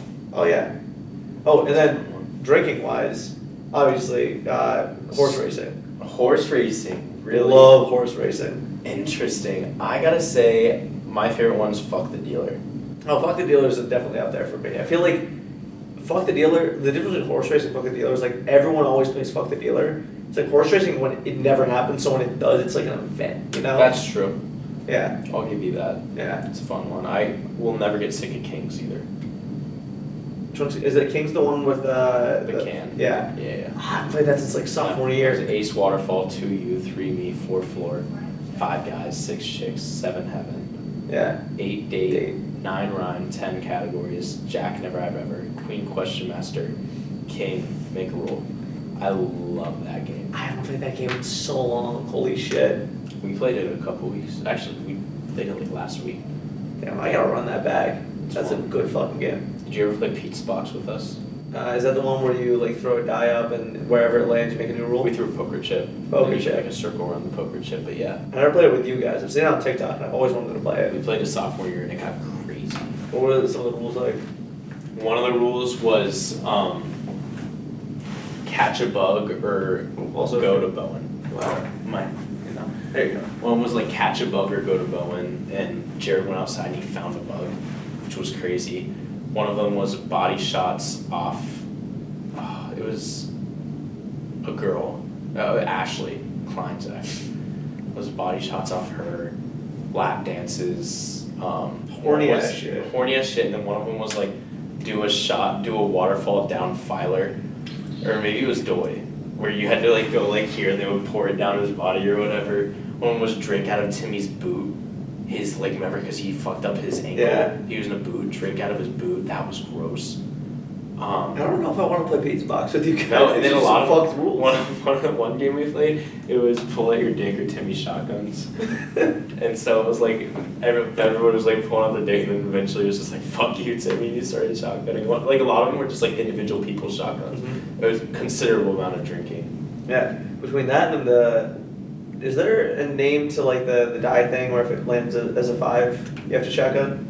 Oh, we call it die roulette. Die roulette, yeah. Yeah. Those you guys shotgun a shit ton. Yeah, we're so washed now though. Like I think only Filer can probably finish a shotgun in one pull nowadays. It's crazy. Like I remember before COVID, sophomore year, me and Evan were like buying things of LaCroix, trying to get good at shotgunning. Yeah, like, I remember you used to do that. And now I just can't finish a shotgun anymore. Like if I really really tried, maybe if I'm really really drunk, maybe. That's true when it's flowing. Man, I want to get wasted tonight. Why not? It's a beautiful Thursday afternoon. I have to pack and fly out. Right, London. Yeah, if I didn't have London, man, I just want to sit there and just like play a game of Kings or we play a lot of Beerio kart. A lot of Beerio. Best game to play. Mhm. You guys play Wii too with the motion controls. That's the one thing that always throws me off at your house is like the motion. I don't think I've seen anyone play motion controls since like 2010. So you can use just like the keypad? No, you can't. You got that, or not in on the Wii one. You use like the nunchuck, and then on the newer ones, you could just like you said, use the keypad Yeah, the Switch. Yeah, Yeah, I played on Switch. It's so different. it is very different, but it's the nice thing is they're still making new courses for it. Actually, Aight just came out yesterday. Dude, I played like Peach Gardens on that one, and I could not figure out what was going on. Well, the thing is, they remixed a bunch of courses. I know Peach Gardens. I think the third lap now they do it in reverse. Yeah, it's bizarre. I didn't know where to go. Yeah, I don't know. I fuck with some of the changes because otherwise it's just like a reskin, you know. I don't mind that though. I mean, as someone who doesn't mind the like, did you play Call of Duty? Nah, or sometimes yeah. Did you play MW3? Yeah. Yes, they added Dome into the new Call of Duty, and it's like almost exactly the same. I feel like, but that's like different. Like the new Modern Warfare was like a very different game than the old Modern Warfare, right? I feel like that doesn't work. Whereas like if it was like if Rust was in MW3, I feel like that'd be fine, you know. What do you mean? Like the map Rust from the original MW2. Oh, it was in MW3. If it, I don't know if I can't remember if it was. It but if- wasn't. Terminal, I think, was added in MW3. Yeah, and I feel like it makes sense because MW2 and MW3 like were very similar, but like it had enough differences where it's like obviously 2 different games, but it's like the feel was the same. Or like Nuketown in like all the Black Ops games, you know, Yeah. like I mean, it's like remastered though. Like it's like Dome remastered. Like you can open and close doors and interesting. yeah, but it's like the same map. Like the only thing, the big thing I've noticed since playing that map that has changed in Call of Duty is jumping. Like in W3 on Dome, like you couldn't jump on top of cars or the tank, but now like in the new Modern Warfare, you can jump on top of anything. It's just like moon jumping, you know? Yeah. There's no gravity in this bitch. Yeah, and you got what 50 pounds of gear on you, and you're just Yeah. like jumping over a car. Like I don't know about all that. So unrealistic after I don't know. I was the days where it was just when you get 25 kills, you get a nuke. That was true realism right there. Exactly. Yeah. That's how it is. What were you doing when you first got the news of COVID? Oh, when I first got the news of COVID, I was home because it was spring break. Mm-hmm. I mean, I guess I'd known what COVID was, but when it really hit, Yeah. I was supposed to go. Well, I had bronchitis, really bad bronchitis. Can't remember that yet. So I got it like right before we went home for spring break, and then COVID was big. So like doctors wouldn't see me. I get bronchitis every time the season changes. Like I get bronchitis. Mm-hmm. Not anymore, but that's how it used to be. So I was like going to the doctor. I'm like, look, doc, like I have bronchitis, and they like wouldn't see me because I had a cough. Yeah. And like it was peak COVID. Yeah. And finally, like I like convinced because I needed meds. I'm like, this sucks. And so finally, like I convinced them, like I tested negative, like all this stuff. And wait, no, I don't even know if you could test back then. I think I tested negative. I didn't have a fever, so that was one big one. And the doctor actually came out of the waiting room to listen to me. He's like, okay, let him in. Because with COVID, it was like more of a shortness of breath, dry cough, and my bronchitis was like shit. Bronchitis cough. It's bronchitis cough. So like he let me in and like gave me meds for it or whatever. Yeah. And so I was feeling better, and then by the end of the week, that week was my birthday, Mm-hmm. March 13th, which is it's in 4 days. Yeah. It was exciting. Happy early birthday. Thank you. I'm gonna be so old. Anyway, You're talking to me. Wait, are you still 23 or 22? 22. I mean, Okay, I just feel let's like go. I'm still older than you. I just feel like once you pass 21, like you're officially old. No, I think it's more 30. Okay, yeah, I'm sure when I say 30, that'll be like the actual, but like for right now, in my range, like 21's a big one because that's when you're allowed to drink. Then 22, like there's no more milestones Yeah. once you turn 21. It used to be like 25, I rent a can car rent a 25. Yeah, but I think they stopped that during COVID. Because I can rent a car now. when you're 21 now. Yeah. Yeah, but anyway, so my brother was co-oping with Delta at the time, so we had free flights to anywhere in the country to stand by. Mm-hmm. So we were gonna go out to Salt Lake City that Friday for my birthday and spend the weekend out there, Mm. skiing, my first time skiing out west, just because, you know, it was spring break, Yeah. great opportunity. And then, fuck you. Then COVID hit, all ski resorts shut down. They announced we were having a 2-week spring break instead of a 1-week spring break, and then that obviously Turned into forever. turned into forever. And yeah, I moved out. Me and my roommates, or my future roommates, did a bunch of like virtual happy hours, which were always so fucking fun. We get slammed.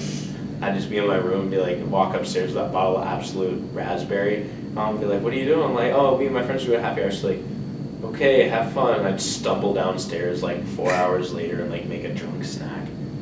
It was just, those were good times. But Those were like, good times.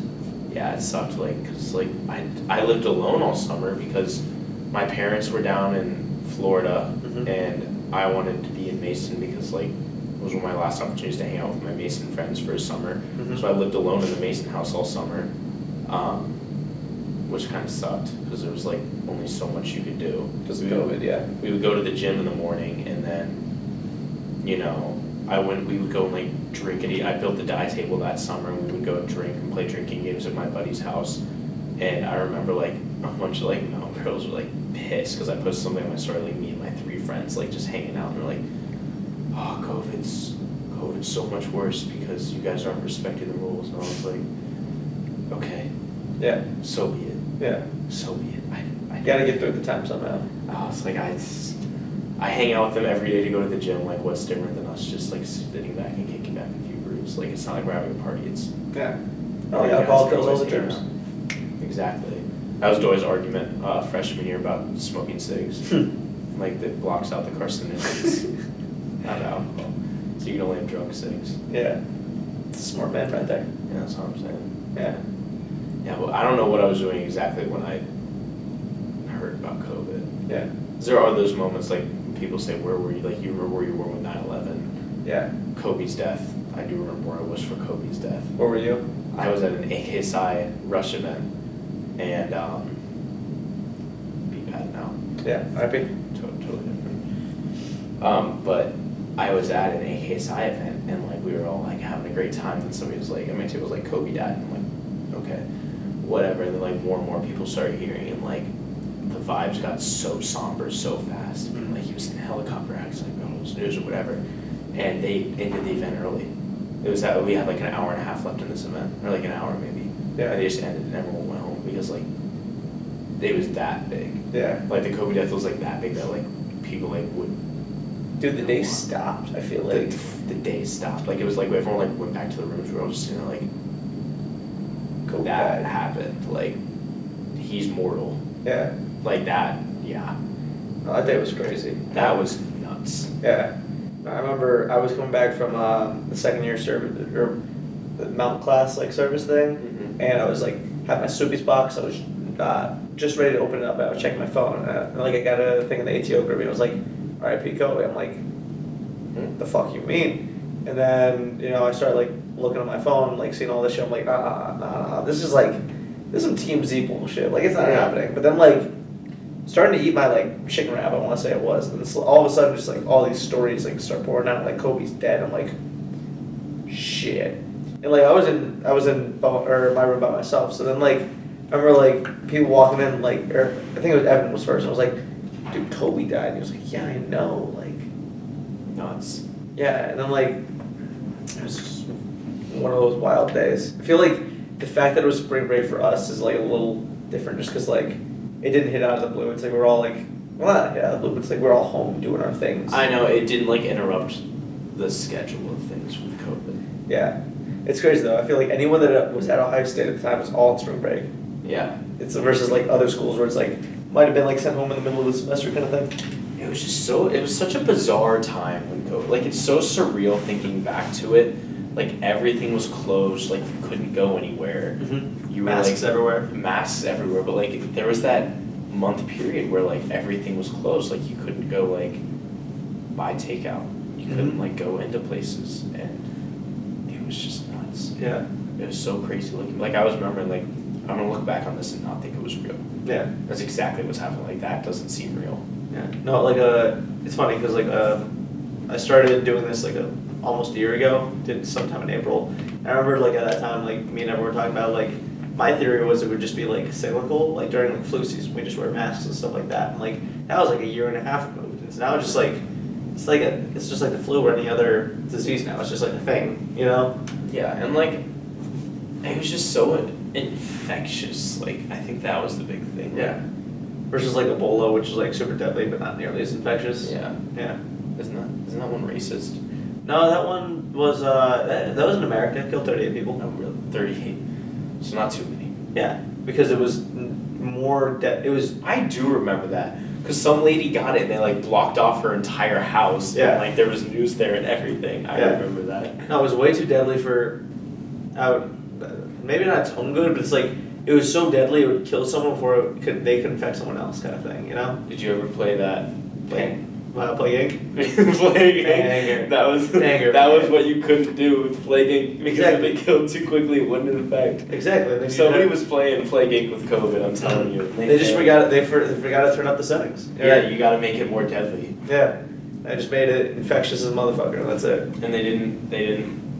What's the one thing you can upgrade to fight the cure? Like its ability to fight antibiotics. Yeah. Yeah. Didn't do that. Didn't do that. I just have shots. Yeah. The jab, depending who you talk to. Yeah. Speaking of COVID though, how was your quarantine? I don't even like remember it that much. I remember that summer, and like I said, it was like wake up, go to the gym. My friends all worked full time, like and they worked at like a moving company or something. Mm-hmm. So like they were able to hold on, but like no one was hiring. So like I didn't have a job all summer because like the place I used to work was Graders and like they were closed. Like a lot of places were just still closed. Yeah. And even places that were open where it's like such a limited capacity, they weren't really hiring. So I would wake up at 6:30 every day, because that's when they had to go to the gym because they started at like 8 a.m. Go to the gym with them, come back, drink my protein shake, go to sleep, wake up at noon, and just kind of like, I don't know what I did all day. I honestly couldn't tell you. I just played video games and like sat around. Yeah. I mean, I know I went on like walks and bike rides and stuff and like drove around just to like get outside, but you know, that whole summer there wasn't a whole lot to do. I did go to Florida for like a couple weeks with my buddies. Or no, so I moved, so in April I helped move my parents down to the condo in Florida. Mm-hmm. Stayed down there until mid-May, and then my friends came down. They all drove down in mid-May, and then spent a week there, and we hung out there for a week, and then I went back with them when they went back up to Ohio. And then that's when I was just like quarantined. Because like, the thing about the Florida house was like, yeah, it was, or the condo, it was fun and everything, like it was Florida, it was nice, ocean was right there, but I had no friends. Yeah. Nobody my age is there, so like, It was more isolated than literally isolating yourself in Mason. yeah, like at least in Mason, like I could hang out with my friends a couple times a day, like we could go like play disc golf, we got really into golf, we did a lot of golfing. Hell yeah. There was this little par 3 course we would go to that was like dirt cheap, and we would go there like a few times a week, and we were just like learning how to golf, so like I went back and played it like a couple years later, and I was like, oh my gosh, like we were really bad. Mm. It was all par 3s, and we were like Yeah. shooting like 7s and 8s, and I was just like, Executive courses are a great way to start though. You know? yeah, it was a great way to learn, and like Yeah. we did that a lot. Just kind of like, I don't know, we just like hung out, and then I came up. I say that one other big thing I did was me and Con, we realized we might get kicked out of the 8-man Mm. and split up. I remember that. So that's when we went and found a house. Me and Connor drove up to Columbus because we both lived near each other in Cincinnati. Yeah. Drove up to Columbus and went and looked at this house because like we're like the only way we're really going to be able to figure out like if this is a good house for us is to go up there and physically talk to this realty company and like do Yeah. all that. So we drove up, we made the drive, went and like looked at this house, and that ended up being B-Hawk, Mm. sophomore year. 1.0. B-Hawk 2.1. 2.1. Yeah. And Or then 2.0. And 2.0. then this one's 2.1. I gotcha. Yeah. Who was the 8th you were supposed to live with in Bowen? Hudson Davis. Right. And then he dropped to live in the Dell house, Yeah. and then we got filled with a random DJ kid. Yeah, and then obviously that didn't really pan out. No, that didn't pan out, so yeah, then we like we did the house, and the house is such a good decision because like just being able to get piss drunk all the time without worrying about RAs. Yeah. It was like all we could really do. We all put on like 15 pounds that year just because we just sat inside drinking all day, every day. What else was there to do? Exactly, gyms were closed, like everything was closed. TI delivery was a big part of our lives. Isn't that TI They did delivery? card. And yeah, it was good. It was a fever dream, that's for sure. Yeah. But, and like all the classes were online, so like we would all just like take everything together. It was a lot easier. It feels like a fever dream. Yeah. Like sophomore year all feels like a fever dream, like all the shit that we did. Especially like the fact that like, or going to get tested every week too. That sucked. Yeah. I can't imagine how you guys had to walk like a hike. Oh, we didn't do that shit because we didn't have in-person classes. So I didn't have any person in class either. I still have to get. Oh. Why did I have to get tested? Because you were supposed to, so what we all did was we filled out, I can't test for religious reasons, Mm. and we just opted out of it. Because if you say religious reasons, they can't ask you questions. I should have been more religious. Yeah, we just all said that. I think Doy was the only one that had to because he had like in-person labs, Mm. because he's engineering. Yeah, it checks out. Yeah. Yeah. What I would always do is I'd go and then on my walk back I would do a pickup of Scott Mongolian and that'd be my meal for the day. That's funny. Yeah, dude. I don't know. Apparently now you have to like you can't like wait in line for Scott Mongolian. You have to like do it ahead of time and then show like the people. Yeah. Like that's fucked up.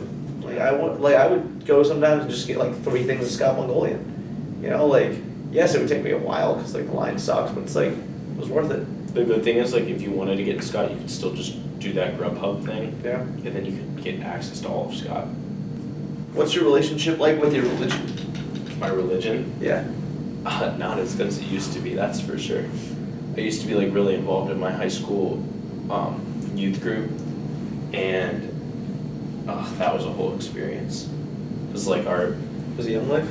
no, it was not Young Life. It was like through like a church that I grew up going to, and we had like this high school youth group like whole thing. You know, like 100 kids in it at one point. Mm-hmm. And then our head pastor got fired for like the youth group, and we didn't have like a lead pastor, so me and one other kid literally took over like everything. Like, it was nuts, and it was a lot of stress, and it slowly but surely turned into me becoming kind of a therapist for people, and it was a lot of stress on my mental, and I kind of ended up turning away from it, and then I like started going to a different church, and like I started dating this girl, and I'd say that's when I kind of started getting corrupted. I started to like drink and go to parties and like have the sex and whatever. Yeah. And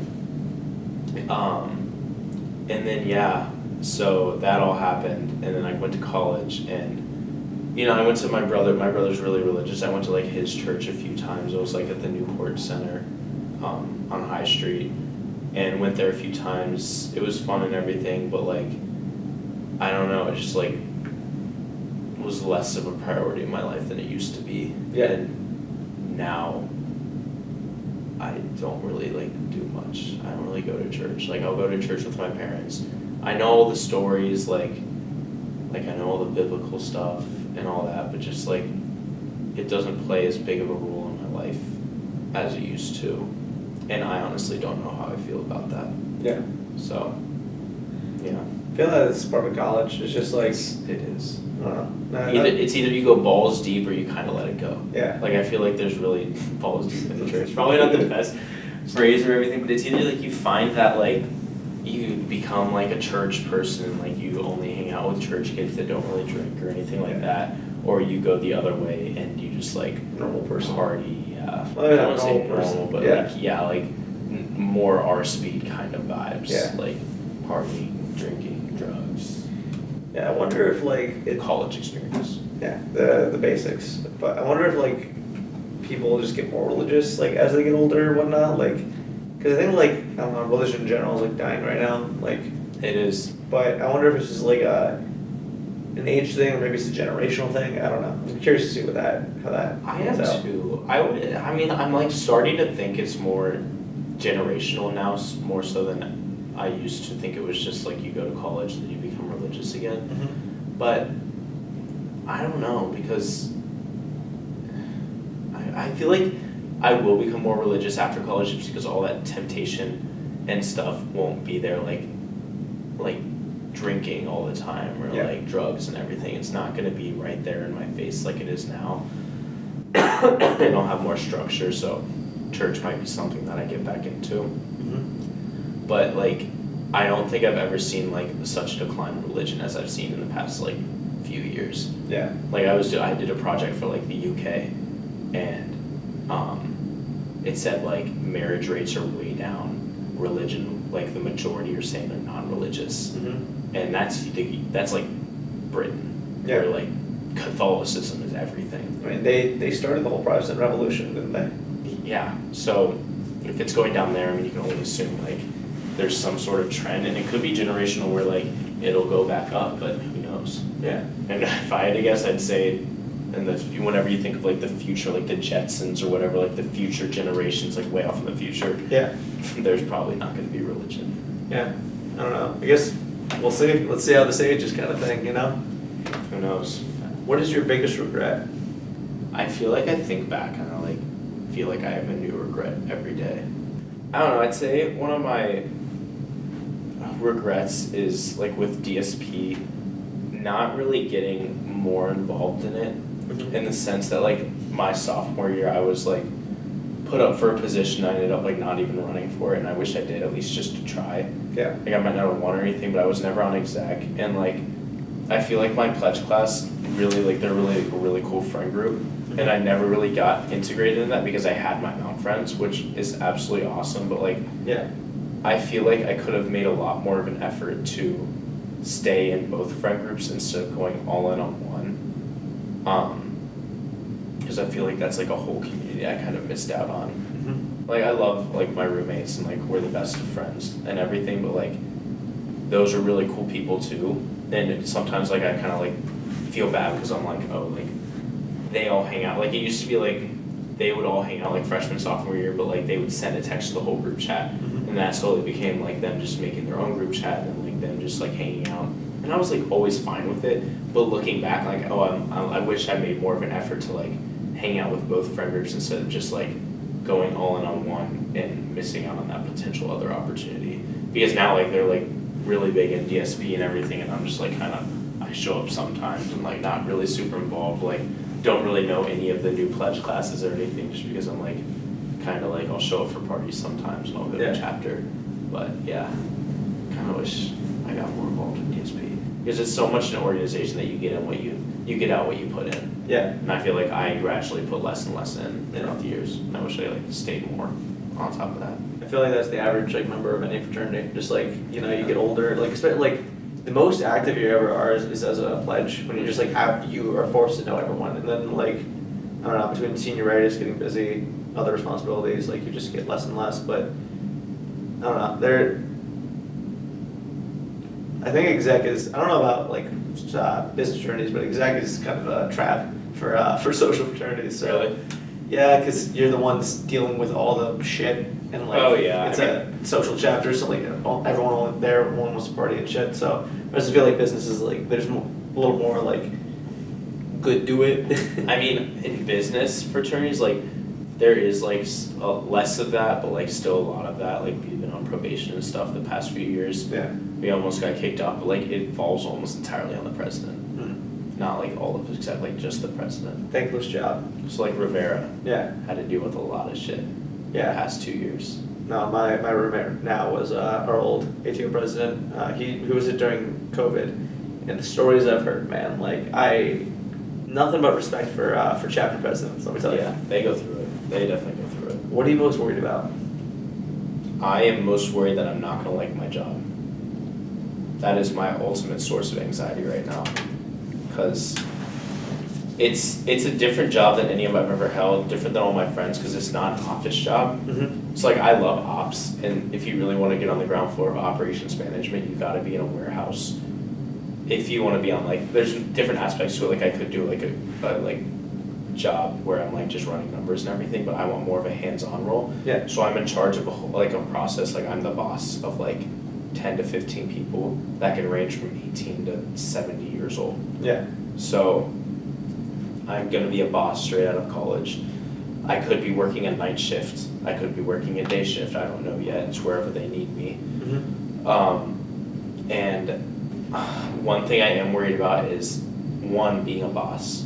I'm not a person that looks bold. I'm not a person that really commands respect when I walk into a room. Yeah. And that's something I'm really gonna have to set the tone for with early. I have to decide what kind of management style I'm gonna be. Mm-hmm. How do I get respect? I mean, obviously you get respect by giving it, but how do I get them to like listen to me? Like I'm just some kid that just came out of college, and these guys have probably been working this job for a while. Yeah. Worried about that. Worried about potentially getting a night shift and not being able to see like anybody ever because I'll be working while they're home and they'll be working while I'm home. Yeah. The strain that could put on my relationship with Lauren, worried about that, and then like just like not having the option to work remotely. Mm-hmm. Like I feel like that's something I took for granted, and I'm taking for granted right now. Like being able to do all my schoolwork from home. Last summer I was able to do 2 days remote, and being able to have that like flexibility and everything like that. Because I want to get a dog, but it's really hard to get a dog when you're working full time, and I'm working 20 minutes away from home. It's not like I can take my lunch break and drive home to take the dog out or whatever, and I can't get a dog and then rely on Filer working from home or working at Deloitte just downtown to take care of it during the day, because that's not fair on him. Yeah. So I don't know, but the good thing is, the one thing I keep telling myself is DHL is such a big company, and as long as I work hard and prove myself, I can transfer. Like, you can either go up vertically in the position you're in, so it's like I'm a operations supervisor now, then I can go to operations manager, which I'll be in charge of like multiple supervisors, and then one up from that, and like you keep going up until you're in charge of the whole plant, and then I can go vertically, or I can go horizontally and take a logistics role, which is just an office job where I'm just like doing logistics. And it's reassuring to know that, because like if I hate, not doing a regular office job, going to a warehouse every day, being on my feet all day, like if that's something I find out I don't like, I can move horizontally, or I can just find a new job. But I'd say what I'm worried about most is getting the night shift. I really don't want to get the night shift. I don't blame you. Yeah, I mean, I know from my job, we have we're the 24/7 team, so like someone always is on. So we have like the Monday to Thursday morning, afternoon, and night shift, and then weekends where we work 12-hour shifts will be either 8 to 8 or 8 to 8. So I'm in the same boat of I have no idea if I even get a preference. Like you said, like I mean, socially, like just being like in your 20s and not being able to like see anyone, because like that's tough if it does happen, and I'm praying for us it doesn't, because that would suck. But I guess time will tell. I mean, I'm sure you're gonna command the hell out of or command a bunch of respect out of them. I hope so. Yeah, it's just exciting, because like one of my favorite classes here was like learning how to make processes more efficient in a warehouse. Like all these different strategies, and like I hope it's not a disaster when I get there, but I hope there's also opportunities for me to implement new things, because that's the fastest way to get promoted. Like that's one of the main questions I asked, like when I was getting interviewed. I'm like, so if I were to get this job and to be doing it, what are the things because they were all like the top of each warehouse, and like what are the things that would get my name onto your desk, and what are things that would make me heard that would be looked for a promotion, like coming up with like implementing new things that show improvement, being able to back it up. Like if I can go in there, sit tight for like a month, like just like get the vibes or whatever, implement something, then use data to back up this is good, and be able to present that to another person, like my direct superior, and have them maybe this is something we can implement across the board. Like if that happens, like that'd be a really good way to get promoted. But what if I get there and it's perfect? So things like that. I don't know, I think it's natural. I mean, especially considering the fact that like sometimes it feels like we lived like a 21, 22 year prelude just for the rest of life to be completely different. I know, right? Like those glimpses in like the 9 to 5 over the summer, it's like this is what real life is like. But it's like you always still have that like, okay, only like a couple more weeks and then I'm back on campus and all that stuff. But I know, now it's just never ending. And like I loved working in New York. Like the work was whatever. Like it was a lot of just like doing the same thing every week. And like I didn't particularly love it. I didn't particularly hate it. And like the people there were just so cool. Like it was like you spent like a lot of the stuff they do could be done in like a couple of days each week. Like it's a 5-day work week, but you could do it in probably like 2 full days of work. But you're always just waiting on other people and like going around their schedule. Like that's how it is. And like a lot of it's just sitting around talking to your coworkers, like having a good time. I'm like, oh, I love this. Like this is really cool, but money. Money indeed. Money it is. So maybe someday. What's the hardest thing that's happened to you this past year? I don't know, I guess like being in a relationship, it's hard in the sense that like it takes constant work. And like I love it. Like I love Lauren to death, and it's absolutely spectacular, and I feel like I've been made such a better person from like just dating her, and like her opening my eyes to like things that I did in the past were just like not okay. And me looking back and being like, yeah, I don't know why the fuck I was doing that. But like that constant change and like bettering yourself and everything, like that's hard, and then like making relationship work. Relationships aren't perfect. They're always going to take work and fixing and all that. And it's hard work. Relationships are hard work. I mean, it is what it is, but it's the reward that you get out of that. I mean, I have somebody that is constantly building me up, constantly building my confidence, making me a better person, but it's not free. And it's been hard adjusting to like not thinking when I do something, not just thinking of how this impacts me, but how this impacts my partner. And changing my thinking on that, because sometimes I do stuff that I just like, oh, like that's whatever, but like I don't think of how like she'll feel when I do it or things like that. And like trying to make that adjustment has been like difficult. And I have gotten better, and we've both been working on stuff, and I feel like we've grown a lot, and I've grown a lot as a person, she's grown a lot. And you know, it's hard, but so worth it. Oh yeah. Yeah. I feel like you said, the hard part about relationships is that you can't just make one big grand gesture and everything's perfect. It's like, yeah, you gotta be consistently good, you know? Yeah, if you fuck up, you can't just like Tom in Love Island, so he fucked up when he went to Casa Amor and kissed another girl, and so he just wrote her a poem. And just like that, things were like cleared up. Yeah. Not real life. It's not how real life works. You can't just buy flowers and chocolates and just everything is forgiven. Although buying flowers is really good. I buy her flowers a couple times a month. So she has flowers, and it goes. It's worth saying that little things go a long way. Yeah. Because me buying her flowers every couple weeks goes an incredibly long way. Yeah. Just like the biggest thing I've learned is like little gestures that show like when you're doing something that doesn't involve them makes you think of them. Like she picks me up a pair of shorts that she thinks I look good in at like Target, or like I buy her flowers because I'm grocery shopping at Kroger. Like little things like that go like a crazy long way. Yeah. Which is really eye-opening. But yeah, I'd say just like changing my mindset from, you know, when I say I'm gonna hang out with my friends and forgetting that I already had plans with her, and like thinking like, not thinking just about me, but thinking about, oh, like what will we doing? Like how does this affect her? Like that's been the hardest change that I've had to make. Yeah, I agree. It's definitely a big change, but shout out to Lauren. Shout out Lauren. Shout out Lauren. What's something that made you laugh really hard recently? Yeah, it's definitely something from South. I've been watching a lot of South Park lately. The South Park, there's a South Park episode, and it's like I'm in the Trump arc, where Garrison's becoming Trump. Yeah. And he tells like the most, just like, the worst, most like misogynistic joke of all time. Would you like to hear it? Sure. So his whole, so premise it, so he realizes he's gonna win the election. Yeah. And he knows he has no idea what he's doing. Yeah. And he wants to lose on purpose because of this. Okay. And so he's about to go on stage in his committee or whatever, they're like still trying to get him, he's like, we've noticed like that you like the women like aren't huge fans of you, so like don't say anything to offend women. Yeah. And everything.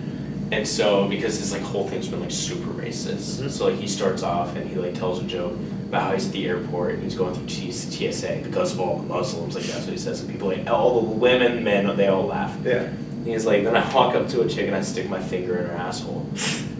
And she turns around and sees who I am. And like now the ladies are getting like visibly upset. Yeah. Because like whatever, he's like, she turns around, she's like, why are you sticking your finger in my asshole? And he's like, well, because I'm gonna stick it in the clam of the lady in front of you and I don't want my finger to be cold. At that point, all the women like stand and get up, and he's like yelling after them like, oh, you're okay with the racism and all that and everything, but that's where you draw the line. And just like that's the joke, and like the delivery was like really good, just because of like that's like kind of exactly what happened with Trump and everything. Like people, like even women, like were on board with, you know, his racist kind of ideology and like his kind of fear of foreigners and everything. Was that xenophobia? Yeah. Kind of like that was kind of his platform. But then when like the grab her by the pussy thing came out, that's where like the women were like, that's where I draw the line. And it's kind of like weird. It was really funny, but like eye-opening to the point exactly like where do you draw the line? Yeah. I feel like South Park's so good, guy. Yeah, kind of like if it doesn't affect you, kind of. Reminds me of you ever seen Community? Yeah. Yeah, you know the scene where it's Britta's like, you know, I can stand racism, but I draw the line at animal cruelty. You can stand racism? Like, Yeah. I don't know. That's a good show. That was a good ass show. I feel like South Park's really good at that, like exaggerating something, but then you're like thinking, you're like, but doing it in a way where you're reflecting, like that's not that exaggerated from what actually happened. They have a really good way of making points by just taking things to the extremes. Yeah, definitely. Yeah, but yeah, that had me laughing really hard. I'm not gonna lie, just like the delivery and everything. And I feel like you always laugh harder at stuff when you're in a room with other people. So I agree. There's something about like watching a movie or a show with like other people versus like in bed where you're just like, Yeah. that was good. Like watching, have you ever seen the movie Idiocracy? Yeah. Yeah, watching that movie with like everybody, we were on the floor like have you know the Starbucks thing? It's like, Yeah. I don't think we have time for a blowjob. That movie's so stupid. My favorite is Welcome to Costco. I love you. I love you. Dude, I still can't believe that movie like got tanked in the box office because like after the like I think it was Warner Brothers or whoever like realized like all the brands that they got money from, so they put it out for like a week and then never again. But it's like such a good movie. It's aged so well. Yeah, it really has. What's your favorite tradition? Give a couple answers. Like my favorite tradition in college, always, game day traditions. Mhm. So, I was thinking about this literally this morning about how I'm never gonna wake up at like 6 a.m., 7 a.m. for a noon game again. Like that was always the best, just waking up early, getting out there, Yeah. getting after it. I'll probably do it for Michigan, Yeah. but like I'll go be a college student for a day for Michigan or whatever. You can't do it for big like games. Rutgers. No, it's only for like Penn State, Yeah. Michigan, like the big games. Yeah. And I'll go play college for a day. But like there's never gonna be a day where I wake up to Timmy with the speaker blasting the Ohio State fight song up my stairs and like saying, "Wake up, it's time to drink," or whatever. Like that was just such a fun tradition. Especially like Michigan always being a noon game. Like that was always really fun. But more of a family tradition. I always like Christmas Eve in my household, because me and my brother always opened each other's gifts for each other like the night before, and then that was always fun, like getting a gift before, and then my mom and brother would always watch some Christmas movie while my dad and I would go to the basement and get plastered, playing pool all night, and that was like always like just fun, and then we'd all like come together to watch Christmas Vacation at the end of the night, and all watch that together and then go to bed. And it's like I love like the holiday season and like everything about it. It's not as good in Florida. I guess it's nice because me and my dad can go out and swim in the pool and get slammed now. Yeah. But I don't know. I always just thought like how that dynamic shifted from when I was a kid. We all watched the Polar Express to watching Christmas Vacation as we got older to me and my dad going and cracking open some claws. And then it was funny because for Christmas after my freshman year, I got my brother a bottle of Kraken rum because he loved Kraken, and my dad and I broke into it for rum and cokes Christmas Eve after my brother opened it, drank like half the bottle, and so the next day we had to go and buy another bottle on Christmas Day to replace it because we just had a little much too fun. Yeah. Yeah, but I don't know. It's always like a little fun thing we do. It's awesome as hell too. Like especially like you and your brother, like with the presents. It's always been like that, yeah. And I have noticed now that he has a full-time job, his presents are getting bigger. So now once I get a full-time job, I'm gonna have to step up. Spend a little bit more money on him. Yeah, just always gotta get the bigger box, even if it's not the bigger present. Bigger box. I know he got me like there was this really like long box this year, and what it ended up being was a golf ball grabber. Like one of the ones that reaches and like extends, then you can grab your golf balls when it's in the rough or whatever. Oh damn. But it extends like 20 feet. So you wrapped it up to like in the 20 feet? No, it was like still like even the thing itself was still just like a really long box for what like we normally get each other like little things. Yeah. And yeah, I guess I was just shocked at how big the box was this year. Yeah. Dude, pro tip, like on an off day, just go to a golf course and like you're essentially fish for golf balls, because like you'll never have to go buy golf balls again if you have one of those. That's true. Like I've gotten so many golf balls out of like little lake or like water hazards, because like who the fuck wants to go get their ball, especially like even the ones that are like relatively close. It's like that's too much work. It's like I get a club in, get wet, like whole thing. Yeah. The problem with that in Florida is the gators. You can catch a gator. Are there? Wait, I'm sorry. There's the gators on the golf course. Oh fuck yeah. What the fuck? Oh yeah. There's a gator on the green one time. Jesus, I'm not. They're big. Some of them are pretty big. But yeah, there's water in every hole on their golf course, and every lake has a lot of gators. I mean, when you play 18, you'll probably see like at least 10 gators. I just don't want to go golfing in Florida anymore. I'm scared. It's a fun course, but yeah, it's a really nice course that they live on too.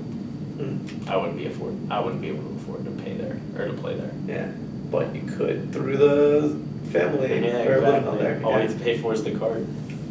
All right, hot take. Walking 18 is so much better than driving 18. That is a hot take. That's so growing up playing golf, like we never you're not allowed to drive carts, you know, like even push carts are like frowned upon. Like the only time you really use them was like if you have an injury of some sort, you know, and even then it's like you're playing golf injured, fuck it.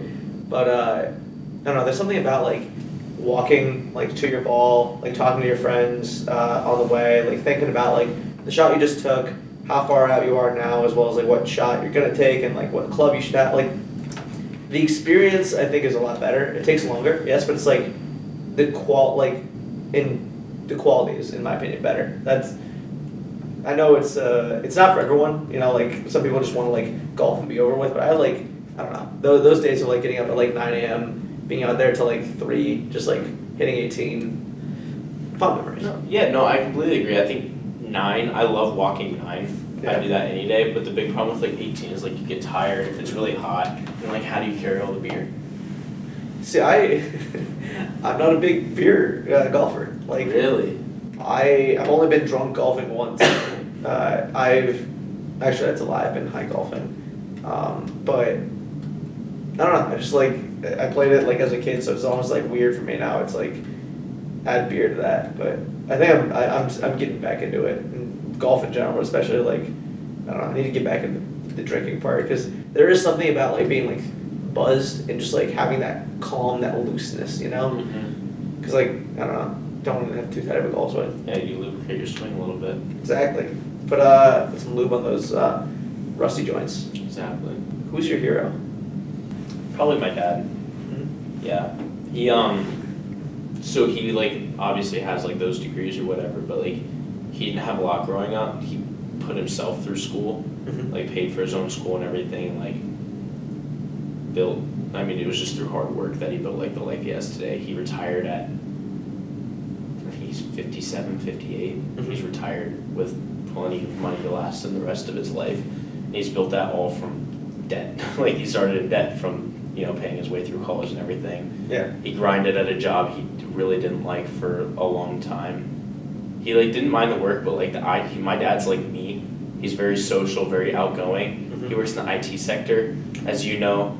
Yeah. Not for a guy like me, not for a guy like him. No, not built for anyone, honestly. No, unless you're like really like introverts thrive in that kind of environment because like you know you sit down, you do your work, like you collaborate when you have to. Yeah. But it's very difficult for him to like work with people that aren't like a lot like him in a social aspect. Yeah. So he grinded that job just because you know like just to provide and like make money, you know, be able to give a life that he didn't have to his kids. Like I got to play any sport I wanted growing up. I got to ski. Skiing is an expensive sport. Lacrosse is an expensive sport. Wakeboarding and wake surfing and all that. I mean, the boat alone is incredibly expensive. Having a lake house, all this stuff that he wanted when he was a kid didn't have. Like he grinded to get, and like I respect that a lot. And like the work ethic that he had was incredible. I'd say he's definitely my hero. Once again, shout out your dad. Shout out Phil. Yeah. I need to meet this man. You know. Oh, dude, he's a hoot. My friends love him. He's just wild at parties. Where in Florida do they live? Venice. It's Venice. about 2 hours two hours north of Naples, hours south of Tampa. So my parents are getting a condo there in the winter for like a couple of weeks to like test out because I think they were deciding between the Carolinas and Florida. I think they're going to Florida, but I don't know where in Florida they are. But if I'm there and you're there, because it's also like going to be during like the holidays ish, so might have to swing a visit. Definitely. Maybe. Go get some golf going. Hell yeah. Do you know if they're going like golf side or? They're going somewhere to Florida. I know Naples and Venice were thrown out there, but I don't know where. I assume they're going to stay on the golf side. Like, because when you go like Atlantic side, I mean Gulf of Mexico. Gotcha. Yeah, sorry. Yeah, we're talking Gulf, Gulf of Mexico, sorry. Yeah. Versus Atlantic, because Atlantic's just so much more touristy. Like you got like Miami Beach and like Fort Lauderdale, that's all Atlantic. Yeah. And the Gulf side's just like prettier water. Actual people. You know, old people though. Mm. A lot of old people. A lot of old people. Have you ever been to Boca? It's a interesting place. My grandma lives there, so a lot of elderly. Yeah, let's go with elderly. Yeah, my parents are like the youngest people in their community. Oh yeah, that's gotta feel good. Oh yes, people are always like, you're too young to live here. Yeah, I'd rather be way too young to be somewhere than way too old. Facts. What was the best thing that's happened to you this past month? Well, one good thing that happened was me and Lauren just celebrated our 1 year. Shout out Lauren. Congrats. Just a quick shout out. That was really awesome to be able to celebrate that.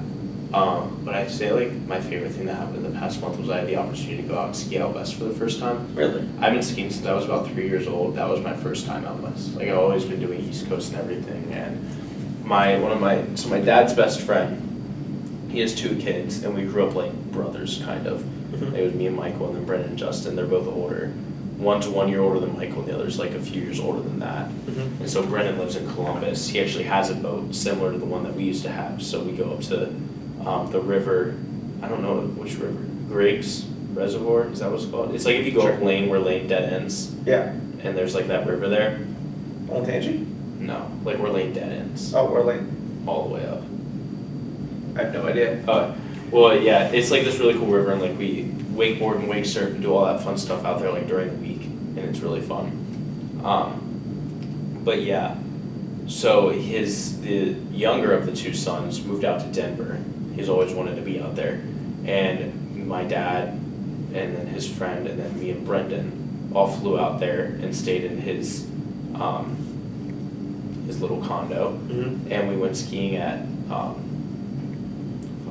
Copper Mountain, which was really cool. And we got to drive around, do some hiking. Like it was the most incredible like experience. Like snowy. It was like all snowy. Like we got to do like a winter like forest snow hike, which was really cool. Got to ski out west for the first time, which was really awesome.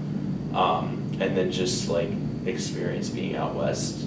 Since I haven't been out there in a while, and I'd never skied out there. Like that was just such a cool experience. It makes me want to go out there more, but it's just expensive out there. Like to live there is crazy expensive. Yeah. Plus it's like Utah. You know, like no offense to Salt Lake City or anything, but it's like it's Utah. Well, no, Denver. Oh, Denver. Yeah. Yeah, but Salt Lake City, yeah. I'm going there in Yeah. a few weeks. I went Or skiing in the school year. Oh, I'm sorry. What was that? At the end of the school year, we're going to Salt Lake, see some Mormons Hell yeah. and whatnot, and doing some hiking, but we're kind of going all over. Power of Christ compels you to go down that blue diamond or black diamond. Man, dude, Black Diamonds out there are different. Yeah. I went skiing for the first time in January. Really? And the stories I've heard of, like, like you'll be going up I thought those lifts are, like, the longest lift there was, like, a while, but then, like, Evan and Hunts were telling me, like, you think you get to the peak, and it's not even, like, a quarter of the way there yet. Where'd you guys go? Holiday Valley. Okay. Oh, that's decent skiing out there. Yeah. I'll They're get gonna some. say like Mad River. Nah. Come on, look. Do I look like a mad river man? Like, I might be mad, and I might be smooth as the river, but not mad river. What river are you on that's smooth? The Landon River. Just like. Fair enough. Yeah. Fair enough. Yeah, but yeah, I mean, I've skied. I've never been out to Holiday Valley. Like I always skied Perfect North, which is in Indiana. I've gone to Mad River a few times. Seven Springs, which is where Doy lives, and like I've been like all around like East Coast skiing, but out there it's different. It's really cool. Nah, I would love to go out there. The only problem I have is just, like you said, money, and then I have no idea if a second-time skier should really be going out to the West already, because. Yeah, I mean, I was like thinking, like I've been to Mad River a few times, and the hardest trail at Mad River would be a bunny hill, like out there. Like I was doing we were doing greens out there, and I was like, this is harder than anything at Mad River, which was crazy. I was doing a green, or I did a couple greens out in Holiday Valley, and the one I really liked was pretty long, and at the end of the second day, I was able to do it without falling, like, a good amount of times. There you go. It's funny, because, like, overnight, I went from only being able to turn right to being able to turn, like, right and left, and I couldn't pick myself up that first day. Why why is the hardest part of skiing getting back up? That should be the easiest part. Like, I don't understand it at all. But it's such an awkward angle. It depends how steep. It's actually easier to get up on a steep slope than on like flat slope. Because if you're on a steep slope, you're like almost like kind of like at an angle, so you can just kind of push yourself up, like doing a half push up. Yeah, getting up and skiing is hard because you got to use your poles and just kind of like stand up. So annoying. But I don't know. It's so fun. Like, I definitely want to go again. Like, there was definitely a month or two where I just needed to recover because like whoever invented ski boots is like they don't follow the Geneva Conventions. Ski boots, like, they are evil things. Oh yeah, ski boots are not comfy. Snowboarding boots are so comfortable, but ski boots are not. Yeah, Matt Martin was snowboarding when we were there, and like it looks so easy also to get up off a snowboard. It just looks like the snowboarding part's hard. So skiing's easier to learn, harder to master. Snowboarding's harder to learn, but easier to master. Maybe I'll snowboard one day. Probably not. I broke my wrist my first time snowboarding. I can't skateboard. I don't think I'll be able to snowboard. Yeah, I'd say wakeboarding didn't transfer as well as I thought it would because like in wakeboarding, all your weight's on your back foot and you steer with your front foot. Snowboarding is the complete opposite. So you're all on your front foot and you steer with your back foot. I was like a golf and baseball swing. Yeah, exactly. So like you can't really transfer them because it's like the complete opposite of what my mind wanted to do. Yeah. My mind wanted to lean back and like use this, but it's not how you do it. Interesting. Yeah. Yeah. No, snow was fun though. Yeah. I'm glad I finally upgraded from tubing because don't get me wrong, tubing's Tubing's great. fun. Tubing's great, especially water tubing. But I don't know. Wild water tubing stories. Skiing or snow skiing is pretty good. You got any good like water tubing stories off the rip though? Yeah. So one I can think of right off the bat is we had a jet ski, and we had like this big flat 3-person tube. And my brother and dad were on the jet ski pulling me, and I was having a blast, like flying around, whatever. Then like we were going back to where we lived, back in this cove, and he like went fast, just like zoom in or whatever. I weighed like 100 pounds soaking wet. I was like a little kid, and so the tube started lifting off. Got about 20 feet in the air by the time my brother was like, Dad, because he was like turned around, he was like watching me. He's like, my dad just stopped. Tube flipped, landed on top of me, and like ripped my life jacket apart, and like I was in so much pain. I mean, I was being dramatic. Yeah. It wasn't like that bad, but like my dad was like, "Don't tell your mom." Like she was so pissed. But we also used to do these things called tubing wars.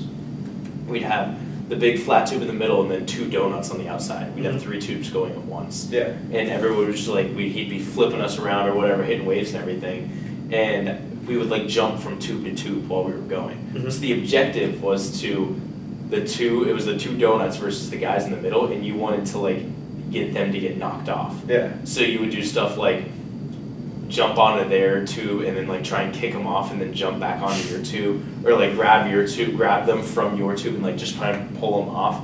Or one time I just hopped on their tube, grabbed a kid, and then just jumped off into the water and just pulled them with me. Some Captain Phillip shit. Oh, it was so fun. It was like King of the Hill, but being pulled by tubes. And all the while you're getting, like, he's hitting waves and like you're getting whipped out to the outside.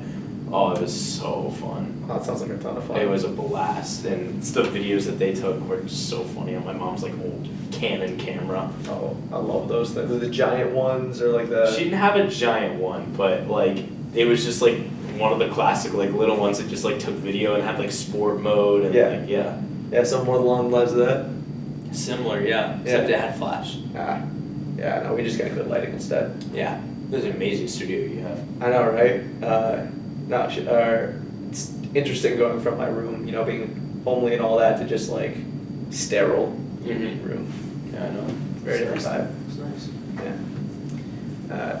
What do you think your past self would think of you now? I think you'd be like proud of like the friends I've made. I think my past self would like look up to the guys that I'm friends with now, and like I think like they're good guys that I would have like looked up to as a kid. So I think you would be like proud of that, and like proud that I'm like a Buckeye and like graduating with a couple degrees and a minor. So I think like definitely like proud and like I think surprised by the amount of drinking that I do. Because if I think back to like when I was like a junior in high school, and we were like at lunch with my brother, and I'm like, Mom, like, what if he drinks at college? Like, isn't he gonna get in trouble? She's like, I can't control what he does when he's at college. Like, now I get it. She's like, yeah, he can drink. Like, he's in fucking college. I know he's freshman. I'm like, but he's underage and everything. So, like, I think, like, that mindset would be like, oh my gosh, like, you got arrested freshman year for trying to buy alcohol underage. About that. Yeah, I mean, it's Tyler's fault. Yeah. I'll leave it at that. Yeah. Yeah, I think surprised, but, like, also, like, proud that I, like, landed a job. I'm graduating with, like, good marks and everything, and, like, I made it through college and all that. So, yeah. Like, I think that's going to be my answer. I bet young you would be proud. Yeah. I'm proud of you too. Thank you. Yeah. Proud of you. Thank you. That's crazy. I was talking about Jared about this yesterday. It's like, you know, you guys are all my like freshmen, you know, because like I just remember like going down the hall, like, you know, helping Timmy set up his Xbox, like you know, you guys are like graduating. Like, it doesn't make sense to me still. Like, I know you guys are seniors, but like it doesn't like make sense. Like like I still think of you guys as like not like as freshmen, but like as like my little boy. Yeah, I know. Okay, that sounds bad. I think you know what I'm trying to say. Like, yeah, you diddle us. Yeah, all the time. Yeah. Still okay. do. Yeah. Yeah. Makes sense. What do you think your purpose in life is? Lauren says my purpose in life is to push her buttons. So maybe it's that. I don't know, because I don't see myself having like a huge impact on the world. Like, I'm not like an Elon Musk or like somebody that's gonna make a huge change, but I think little changes are important too. And I think just like my purpose in life is literally just to make a sick family. Just like have an awesome life, have awesome kids, give them all the opportunities that I had and more. And be able to like do my little part in making a better generation. Because as we talked about earlier with politics and everything, I think like a lot of the people today are the way they are. I mean, I don't think I know. People are the way they are because of how they were raised. Yeah. So if I can do my little part in raising kids that can inspire change and like, I don't know, do more than I did. Even though I'm gonna try like to make little changes everywhere I see, but just raise kids that will also be passionate about doing that and you know, just like putting them in a position where they can truly make an impact. Yeah. Giving them those opportunities like I did have. And yeah. Because I don't know. I feel like that's my purpose. That and living on a lake. That's a big purpose of mine too. Two great purposes right there. Thank you. Yeah. Something about you in the water. It's almost like you got a tattoo of it. Almost like that, right? I'm a water bender or something. Yeah. I don't know. I kind of look like Sokka. Who? You know? Oh yeah. The Last Airbender. Dude, I haven't seen Airbender in so long. Such a good show. I was like expecting Korra. Because The Legends of Korra was the last one. Do you ever watch Legends of Korra? First 2 seasons. It was alright. What are there, 4 seasons? I think so. I see the first 3 are worth watching, the 4th one not. What's so better than the 4th one? It just should have ended after the 3rd. Like, it's almost as if like, you know how the Avatar The Last Airbender ends? Yeah. It's almost like if they did another season after that. Like the big goal was accomplished. Yeah. And then they just added another like stupid villain in. Almost like an epilogue season. Yeah. And it was just not good. Interesting. Yeah, it's on my list. I rewatched The Last Airbender during COVID and I was like, damn, this still holds up. Bang. I know, I never watched it when I was a kid. So I watched it the first time like junior year. Damn. Yeah. I watched the first 2 books growing up. And then apparently it took like 5 or 7. There was a big gap in between books 2 and 3, so I never saw book 3. So it was like cool to actually see it wrapped up. Yeah, well, there were only 3, right? Because he already knew air, and so then there was Earth, Fire. No, there was an Earth. Oh yeah, Water, Earth, Fire. Yeah, and then his fire was. Of course, started with air. And then I don't know what the other books were. Yeah. No, I don't think air was a book. I think air was a book. No, for Korra. Because remember for Korra, yeah. Yeah. I don't even know if she called it the books in that one. I think it was just like seasons. Season air. Are you fulfilled? No. I'm not fulfilled. You think you will be? I hope so. I think I'll be fulfilled when I achieve the goals that I set for myself. And those goals being like, you know, have that family. Yeah. You know, my whole purpose and everything, you know. When I can sit there and look back on everything I've done in life and been like, yes, I made the decisions I made, they led me to this point, that's good.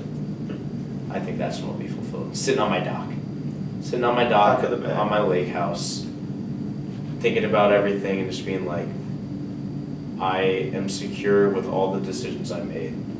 I wouldn't do it differently, or if I did, it would be like very minor things, but I think like, you know, everything happened for a reason. I was able to achieve everything I set out to do. Mm-hmm. This is good.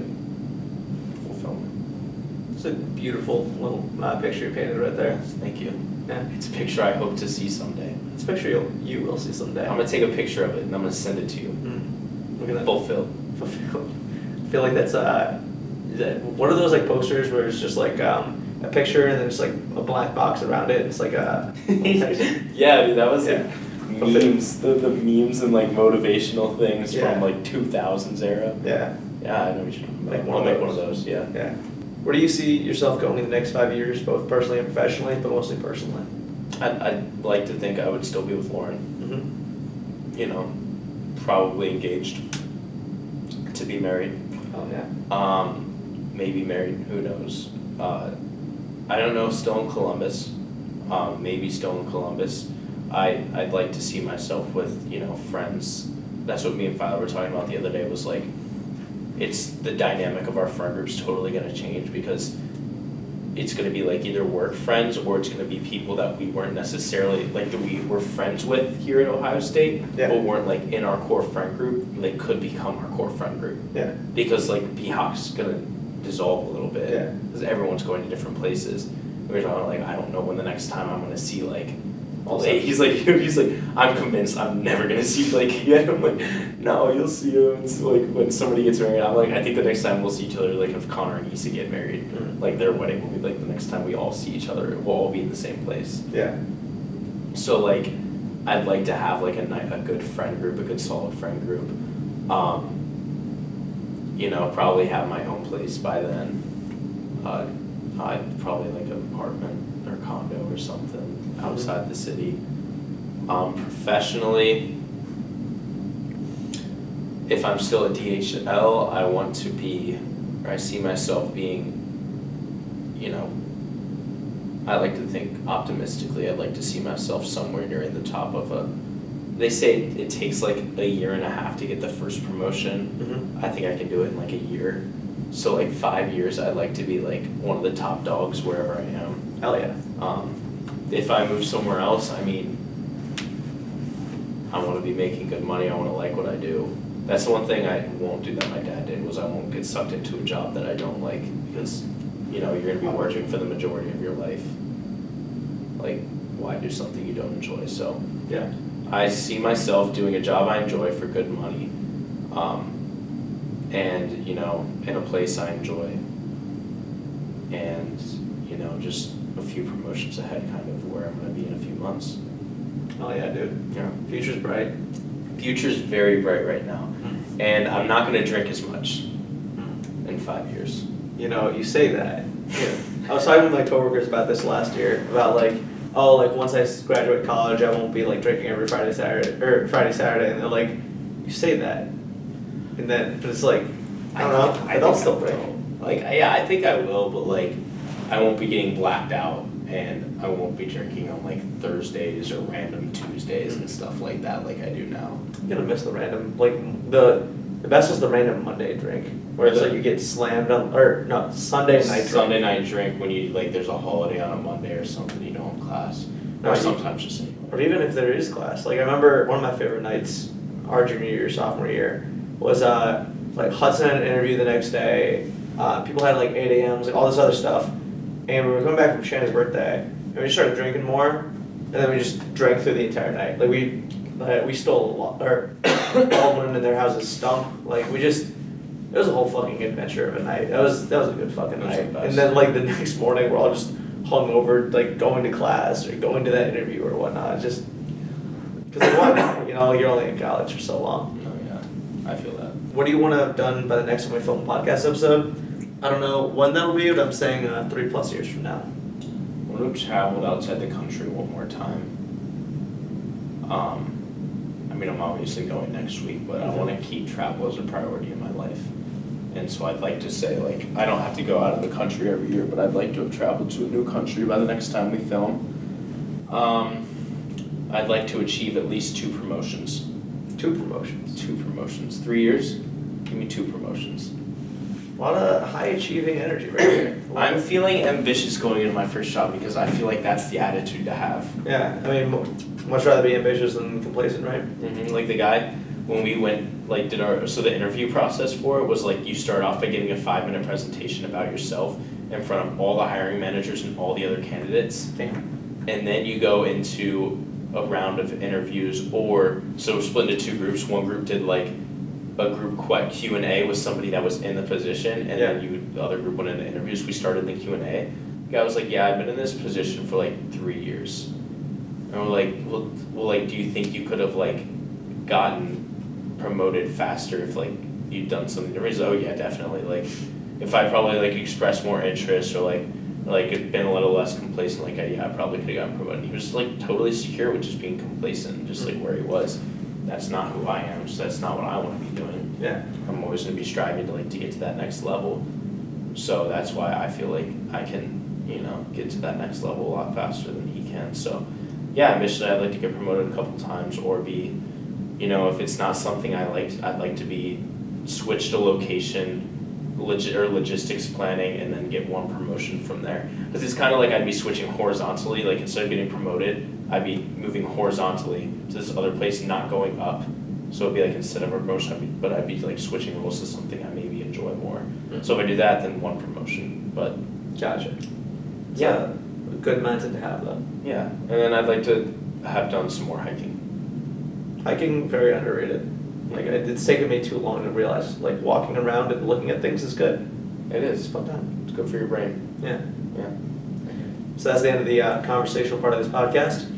Winding down, I've just got some quick hitters for you. Lightning round? Yeah, but if you need time to think, go for it. Just try not to overthink it. This is a moment in the mind of Matthew Philip Hyatt. Oh boy. What's a song that's stuck in your head recently? Banditos by the Refreshments. Great answer. What's one of your favorite quotes or lyrics? My favorite quote of all time is, life moves pretty fast. If you don't stop and look around every once in a while, you might miss it. You could miss it. One of those 2. Ferris Bueller's Day Off. Banger. What's the best show or movie you've seen in the past month? Love Island. Love Island. Yeah. Best thing you binged recently? I'm not going to go with Love Island for that one. Just because I'm not going to be basic. Yeah. Always Sunny in Philadelphia. Great show. Such a good fucking show. That show. What's the best book you read recently?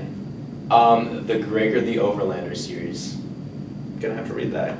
It's a Suzanne. So it's a series I read when I was little, and I just been feeling really nostalgic. I challenged myself this New Year's resolution to read a book a week, and I was like, why not reread one of my favorite series from growing up? It's Suzanne Collins, so same author as The Hunger Games. Mm-hmm.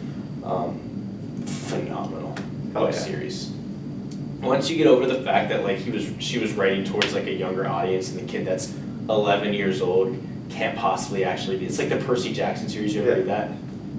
11-year-old doing all that stuff. When he's in your head, you're thinking 15, 16, whatever. So once you get over that fact, really good. Really good.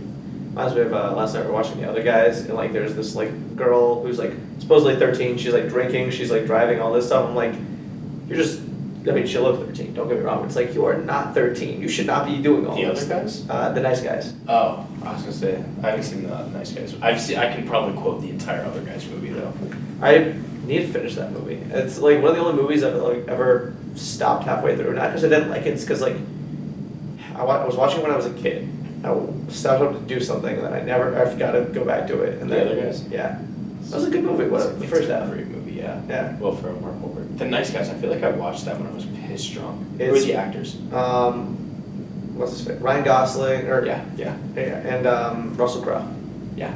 Yes, I did watch that when I was pissed drunk. I don't really remember it, but it started off, one's a PI, one's Yeah, great movie. Okay, I'm gonna have to rewatch that when I'm not slammed. That. What is your current or most recent job? Student. I guess my most recent job would have been Ross.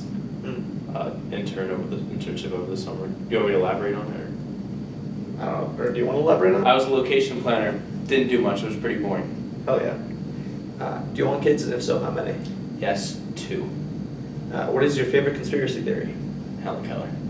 That didn't exist? That she wasn't blind and deaf.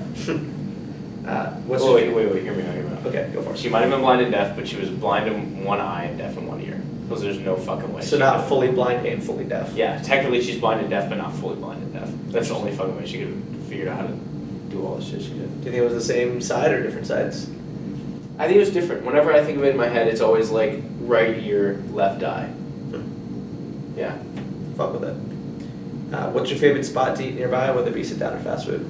I mean, I've been going to Panda Express a lot, but if I were to pick one, it would be, you know, one that's been stuck in my head. I've only been there once, but it's really good. High Bank Distillery. It's really cool vibes, really good food, really good fry sauce. That's what makes it really good fry sauce. It's really great, actually. Like the whiskey there is also really good. Really? I went there when I was 16. Really? My parents let me have like a little flight of alcohol, and I was like, okay. Fair enough. I mean, when I was 16, I went to Europe and got slammed in Brussels. As you should. Yeah, because my whole family like lives in Belgium that I never met before, and there's one that speaks English because she's like kind of like, I think she's probably around 30 now. Yeah. But she'd been to the U.S. a bunch, so like it was me, her, and my brother at the end of the table, and like the rest of the family and my parents were way down the other one. Good She just table. kept ordering me tanks of beer. Hell yeah. And my parents had no idea until I was just like slammed at the end of the table. So yeah, Nice. 16-year-old drinking is definitely something. Yeah. Shout out your cousin. Shout out 16-year-old. Shout out Christelle. Congrats on the engagement. Wait, is Adam engaged? No. Okay. I think Bianca like made a post the other day on Instagram. That's Kiara. There's two sisters. There's two sisters. Okay. Yeah. I was like, Yeah. they're still dating, right? Yeah. Okay, yeah. Yeah. Wisconsin and St. Louis is what 3-4 hour drive, but That's they it? make it work. Maybe 5 hour. I don't know. Interesting. But yeah, I was just like, I just want to ask. I was like, I saw that post. I didn't realize you had two Yeah. sisters, or two of them, or three of them. I was this close to commenting like at least you're self aware because it was like the caption was like my sister's getting married. How do I make this about me? Like, come on, bruh. It's on brand though. Yeah. What's some of the things that's underrated? Cheap beer. I think cheap beer can be underrated because people think that, you know, it has a negative connotation to it, but in reality, when you're a college student and you're just binge drinking, it really doesn't matter. Yeah, I'd say that, and meal prepping is underrated, especially for a college student. Because college students, if you're coming to college, you really don't realize how much you don't want to cook as soon as you move off campus. Grinding it out on Sunday, having meals ready, underrated. Great answers. What's your biggest hot take? Oh, I have a lot of hot takes. I'm gonna stick to foods because that's what my roommates give me the most shit for. Mm-hmm. So tell me which one's the hottest. I eat eggs with ketchup, like scrambled eggs with ketchup. I've seen that. Okay. I eat hot dogs with cheese and ketchup. I don't eat hot dogs with cheese, so I can't really say on that. It's like I put ketchup on it and then I put cheese on top of that. It's a little more different, but okay. Okay. When I was a kid, I used to eat plain bread with ketchup on it. Okay, no, that's psychotic. That's psychotic? That's okay. psychotic. Most of it's involving ketchup. Fries and mayo, how do you feel about that one? I like it. Okay. Have you ever talked to Evan about his red onion and mayo? He eats raw red onions and mayo.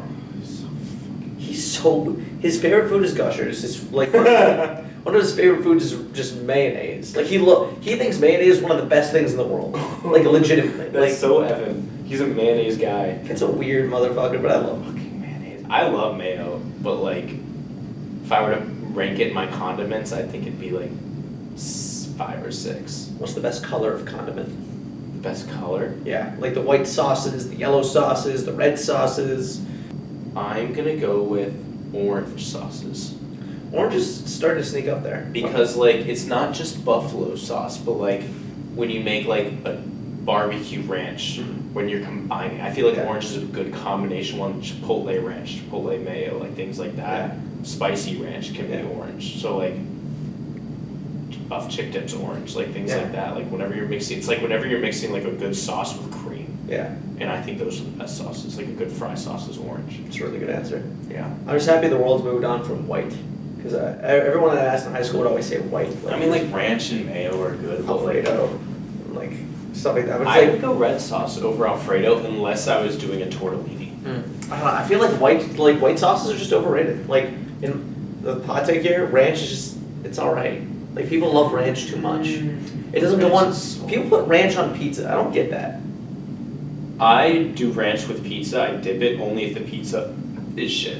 Like if it's good pizza, you don't need ranch. If it's Yeah. like So- personally, I hate Donato's. That's a hot take. I That's think a hot take. for Columbus, like for like Ohio people, I feel like, I think Donato's is like aggressively average. but it's like so overpriced. Yeah. Like for how like mid it is, and like people love Donato's. I'm like if I were to pick between like Papa John's and Donato's or Domino's and Donato's, I would never pick Donato's. Like I would pick it over Marco's. Do you even know what Marco's is? Yeah, no Marcos. Yeah, there's Marco's everywhere, I guess. That's the only thing I would put below Donato's. So like Donato's, I like eating with ranch because it just like, it brings something into a boring food for me. I gotcha. But yeah, I mean like I feel like every white sauce is better if you mix it with something to make it orange. Like I feel like, you know, Alfredo is good if you make it into a vodka sauce. Chef Aight over here. My goodness. I love to cook. Yeah. What's your biggest pet peeve? Hypocrites. Even though I am a hypocrite, which Yeah. is hypocritical. But like, just like people that like complain about one thing and then end up doing it, Yeah. which I'm guilty of too, everyone's guilty of, but like, I don't know, it's just so annoying when people have like it's all, people would say it's a pet peeve of mine, like, I have a pet peeve about being hypocritical, but I am a hypocrite, so I'm my own pet peeve. Yeah. And I'm okay with that, but like, I don't know, I do it, but it still just pisses me off. So No. I'd say hypocrites. I Keep get it it. simple. Yeah. What's your biggest insecurity? Probably the beer belly I've been developing over the past, few years. Mm-hmm. I'd say that, definitely. Not really insecure about my height because like that's not something it's hard to make me insecure about something that I can't affect. Like I can't change. Yeah. I can't change my height, so I don't see any point in being insecure about it. Yeah. Like I'm short, like it is what it is. I'm not gonna be insecure about it. But like I can go to the gym, like there's things I can do to get rid of my beer. I can drink less beer. That's an option. That's an option right now though. Yeah. But yeah. What's your favorite quality about yourself? My sense of humor. It's a good sense of humor. I gotta say. I think I'm funny.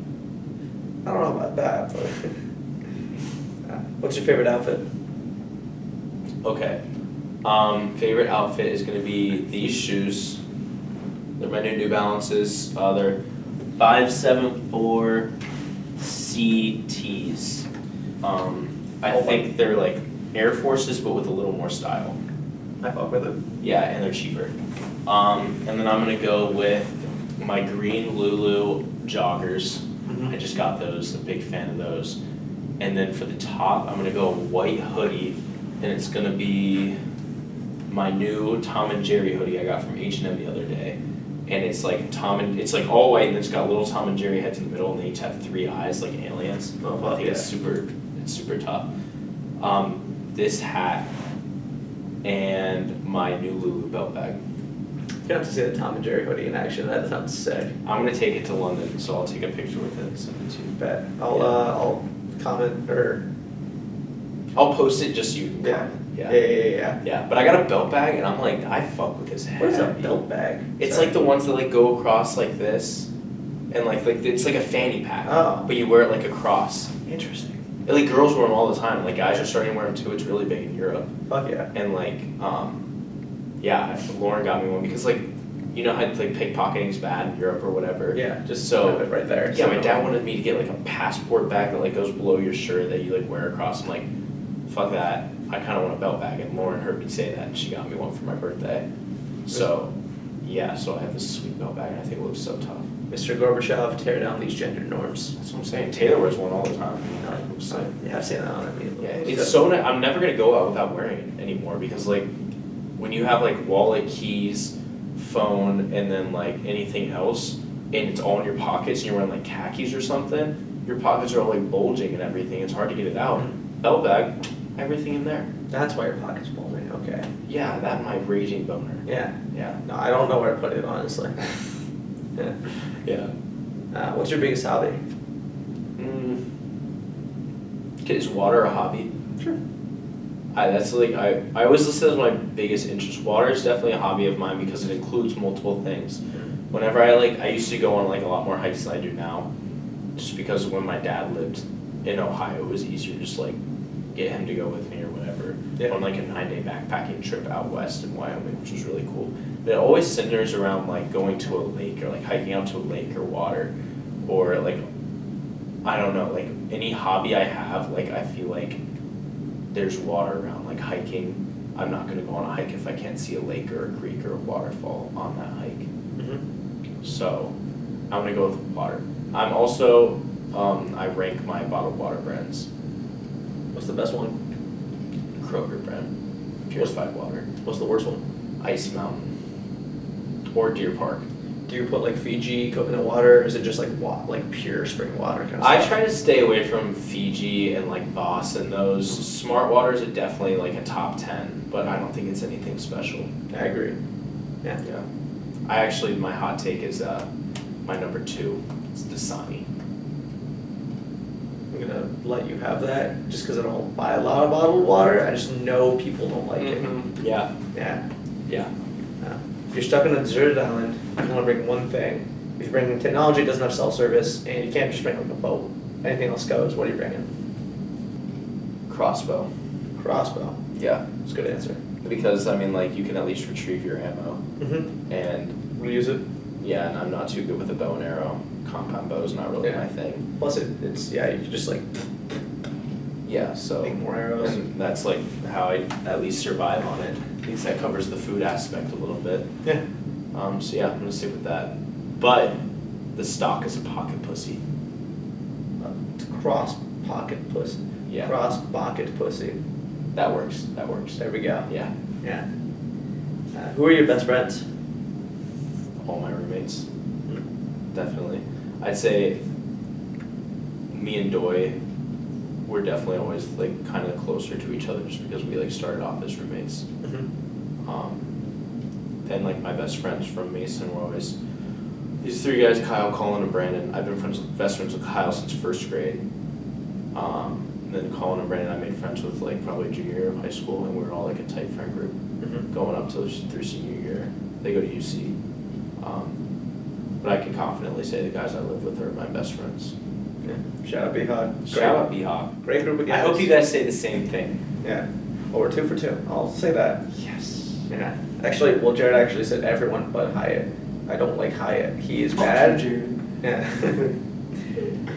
What are you curious about? The pyramids. Like how they were built, or? Like all the mysteries inside them. I've always, somebody asked me a question like, what can you go down like a wormhole, like, or like a tunnel, just like hours go by and you're just looking into this one thing. It's always the pyramids. Like, how they were built, obviously very interesting because each block weighed like 1,000 tons or whatever. Yeah. They had to get them all the way up there, but just like, there's so much undiscovered that's in the pyramids, like below ground and everything, and I just think that's so fucking cool. And if I could like just be able to know everything about something, like I think, like not even just like what they know now, but like just know everything about it, like the stuff people don't know yet. Yeah. Like the Mummy movies, I fucking love the Mummy movies. Where they're going through all of those underground tombs and everything. Yeah. So sick. Tom Cruise Mummy movie, not bad at all. I think that was underrated. If you need an answer for that one. Okay. But the Brendan Fraser movies, magic right there. Yeah, I watched it on my flight back from Florida. That's when I came back. It was on the plane. It's an interesting movie to see on the flight. Yeah, Yeah. it was good. Yeah. What's something that you have to do every day? Well, lately, something I have to do every day is solve the daily puzzle on chess.com. That's a good answer. Yeah. They got some hard ones recently. Huh? They got some hard ones recently. Yeah, they have been getting harder. Yeah. And I'm on a hot streak right now, and I just think that opens up my day with a little bit of logic and like thinking, just open it up, play a little bit of chess instead of hopping on Instagram or Twitter right in the morning. So, Oh yeah. yeah, Now, what's your proudest accomplishment? making it this far through college with the experience I've had. I'd say, okay, my greatest accomplishment is making it all the way through college with as few regrets as I do.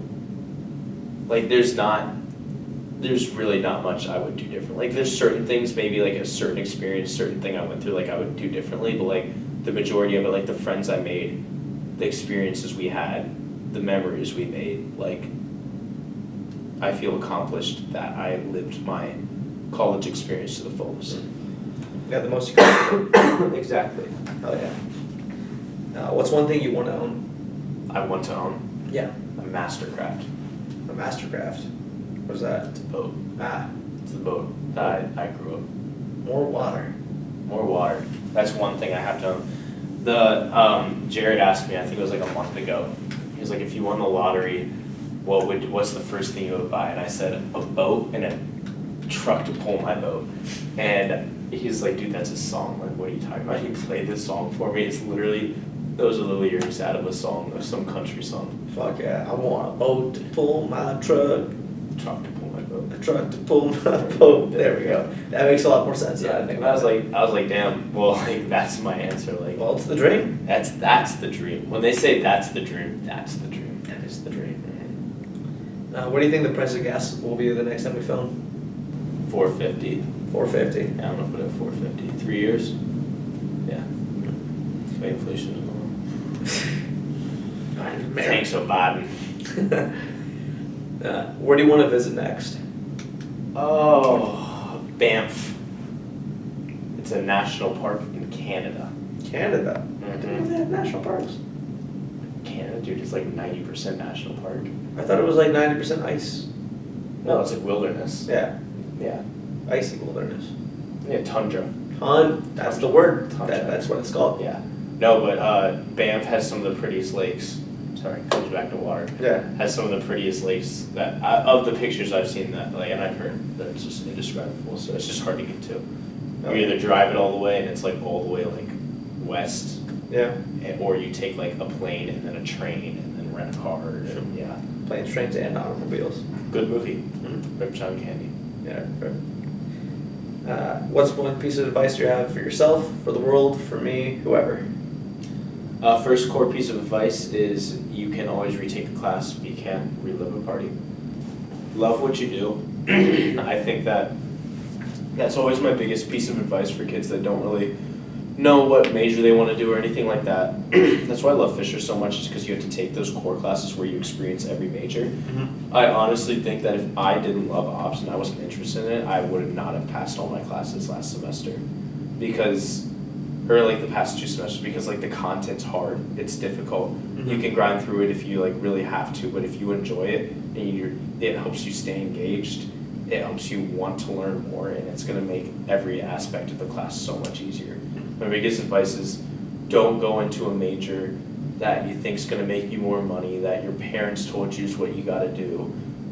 Take a bunch of classes, whatever class you enjoy the most, go with that, because you're going to be a lot more successful in a field that you enjoy than a field that you're going to end up making more money. Because if you're just mid, because you don't like the job, you're not going to be as ambitious, you're not going to move up as quickly as if you did something that you're passionate about. Great advice right there. Thank you. And last but not least, top 5. So I'm going to go family. Mm. Family is something that I don't think anybody can really, people can be successful with that, but it's a lot more difficult to not have that support system to always fall back onto. Yeah. BHawk, definitely gonna I'll throw all my college friends in there. Yeah. BHawk plus friends. Morning walks. I think morning walks are one of the main reasons I want to get a dog, is because it gets you up and at 'em, and I think feeling that morning air, even if it's like cold outside or whatever, that's going to wake you up faster and make you more motivated. Like, I think, like, especially when it's warm out here and the birds chirping, like, that for real is like, gets the serotonin going. Gets the serotonin going. 4, I can tell you what Father's is going to be. It's going to be the money, cash, liquid assets, finances, stocks, or something like that. It was like a question from Mount one year, and it's like, what do you look for in a job? He said money, cash. It was like 3 things you look for: money, cash, financial stability, or something. Kids are good. Yeah. Sports. I love watching sports. I love playing sports. I'm gonna throw hiking in there with it. Just activities, fantasies, awesome. Just like anything sports related. I feel like I'm probably gonna miss some important stuff out, but it was just the stuff that's popping in my head. 5, obviously, water. Water. Yeah, lakes. Gotta put it on there. Lakes, boats, jet skis, tubing, wakeboarding, wake surfing, coving, water, rope swings into water, zip lines into water, trampolines on the water, diving boards into water, slides into water, anything water related. I mean, There's so much there. there's so much there. Even the stuff below the water, like fish. Fish, turtles, snakes, Anemone. eels, anemones, anemones, Lots of things. sharks, octopi. So many things in the water. There's a lot of things in the water, a lot of stuff we don't know about the water. The great coral reefs go way too deep. There's too many things down there we don't know about. Yeah, the Marianas Trench. That's the other one. Yeah. Yeah. Yeah. Yeah. Well, great top 5 and a great way to round off this episode. Thank you. I'm really glad he came on. It was Thank you for having me. Yeah, it was a great episode. It was a pleasure. Yeah. How do you want to end this thing? I think we got a gwitty. We got a gritty? We got a gwitty. Okay.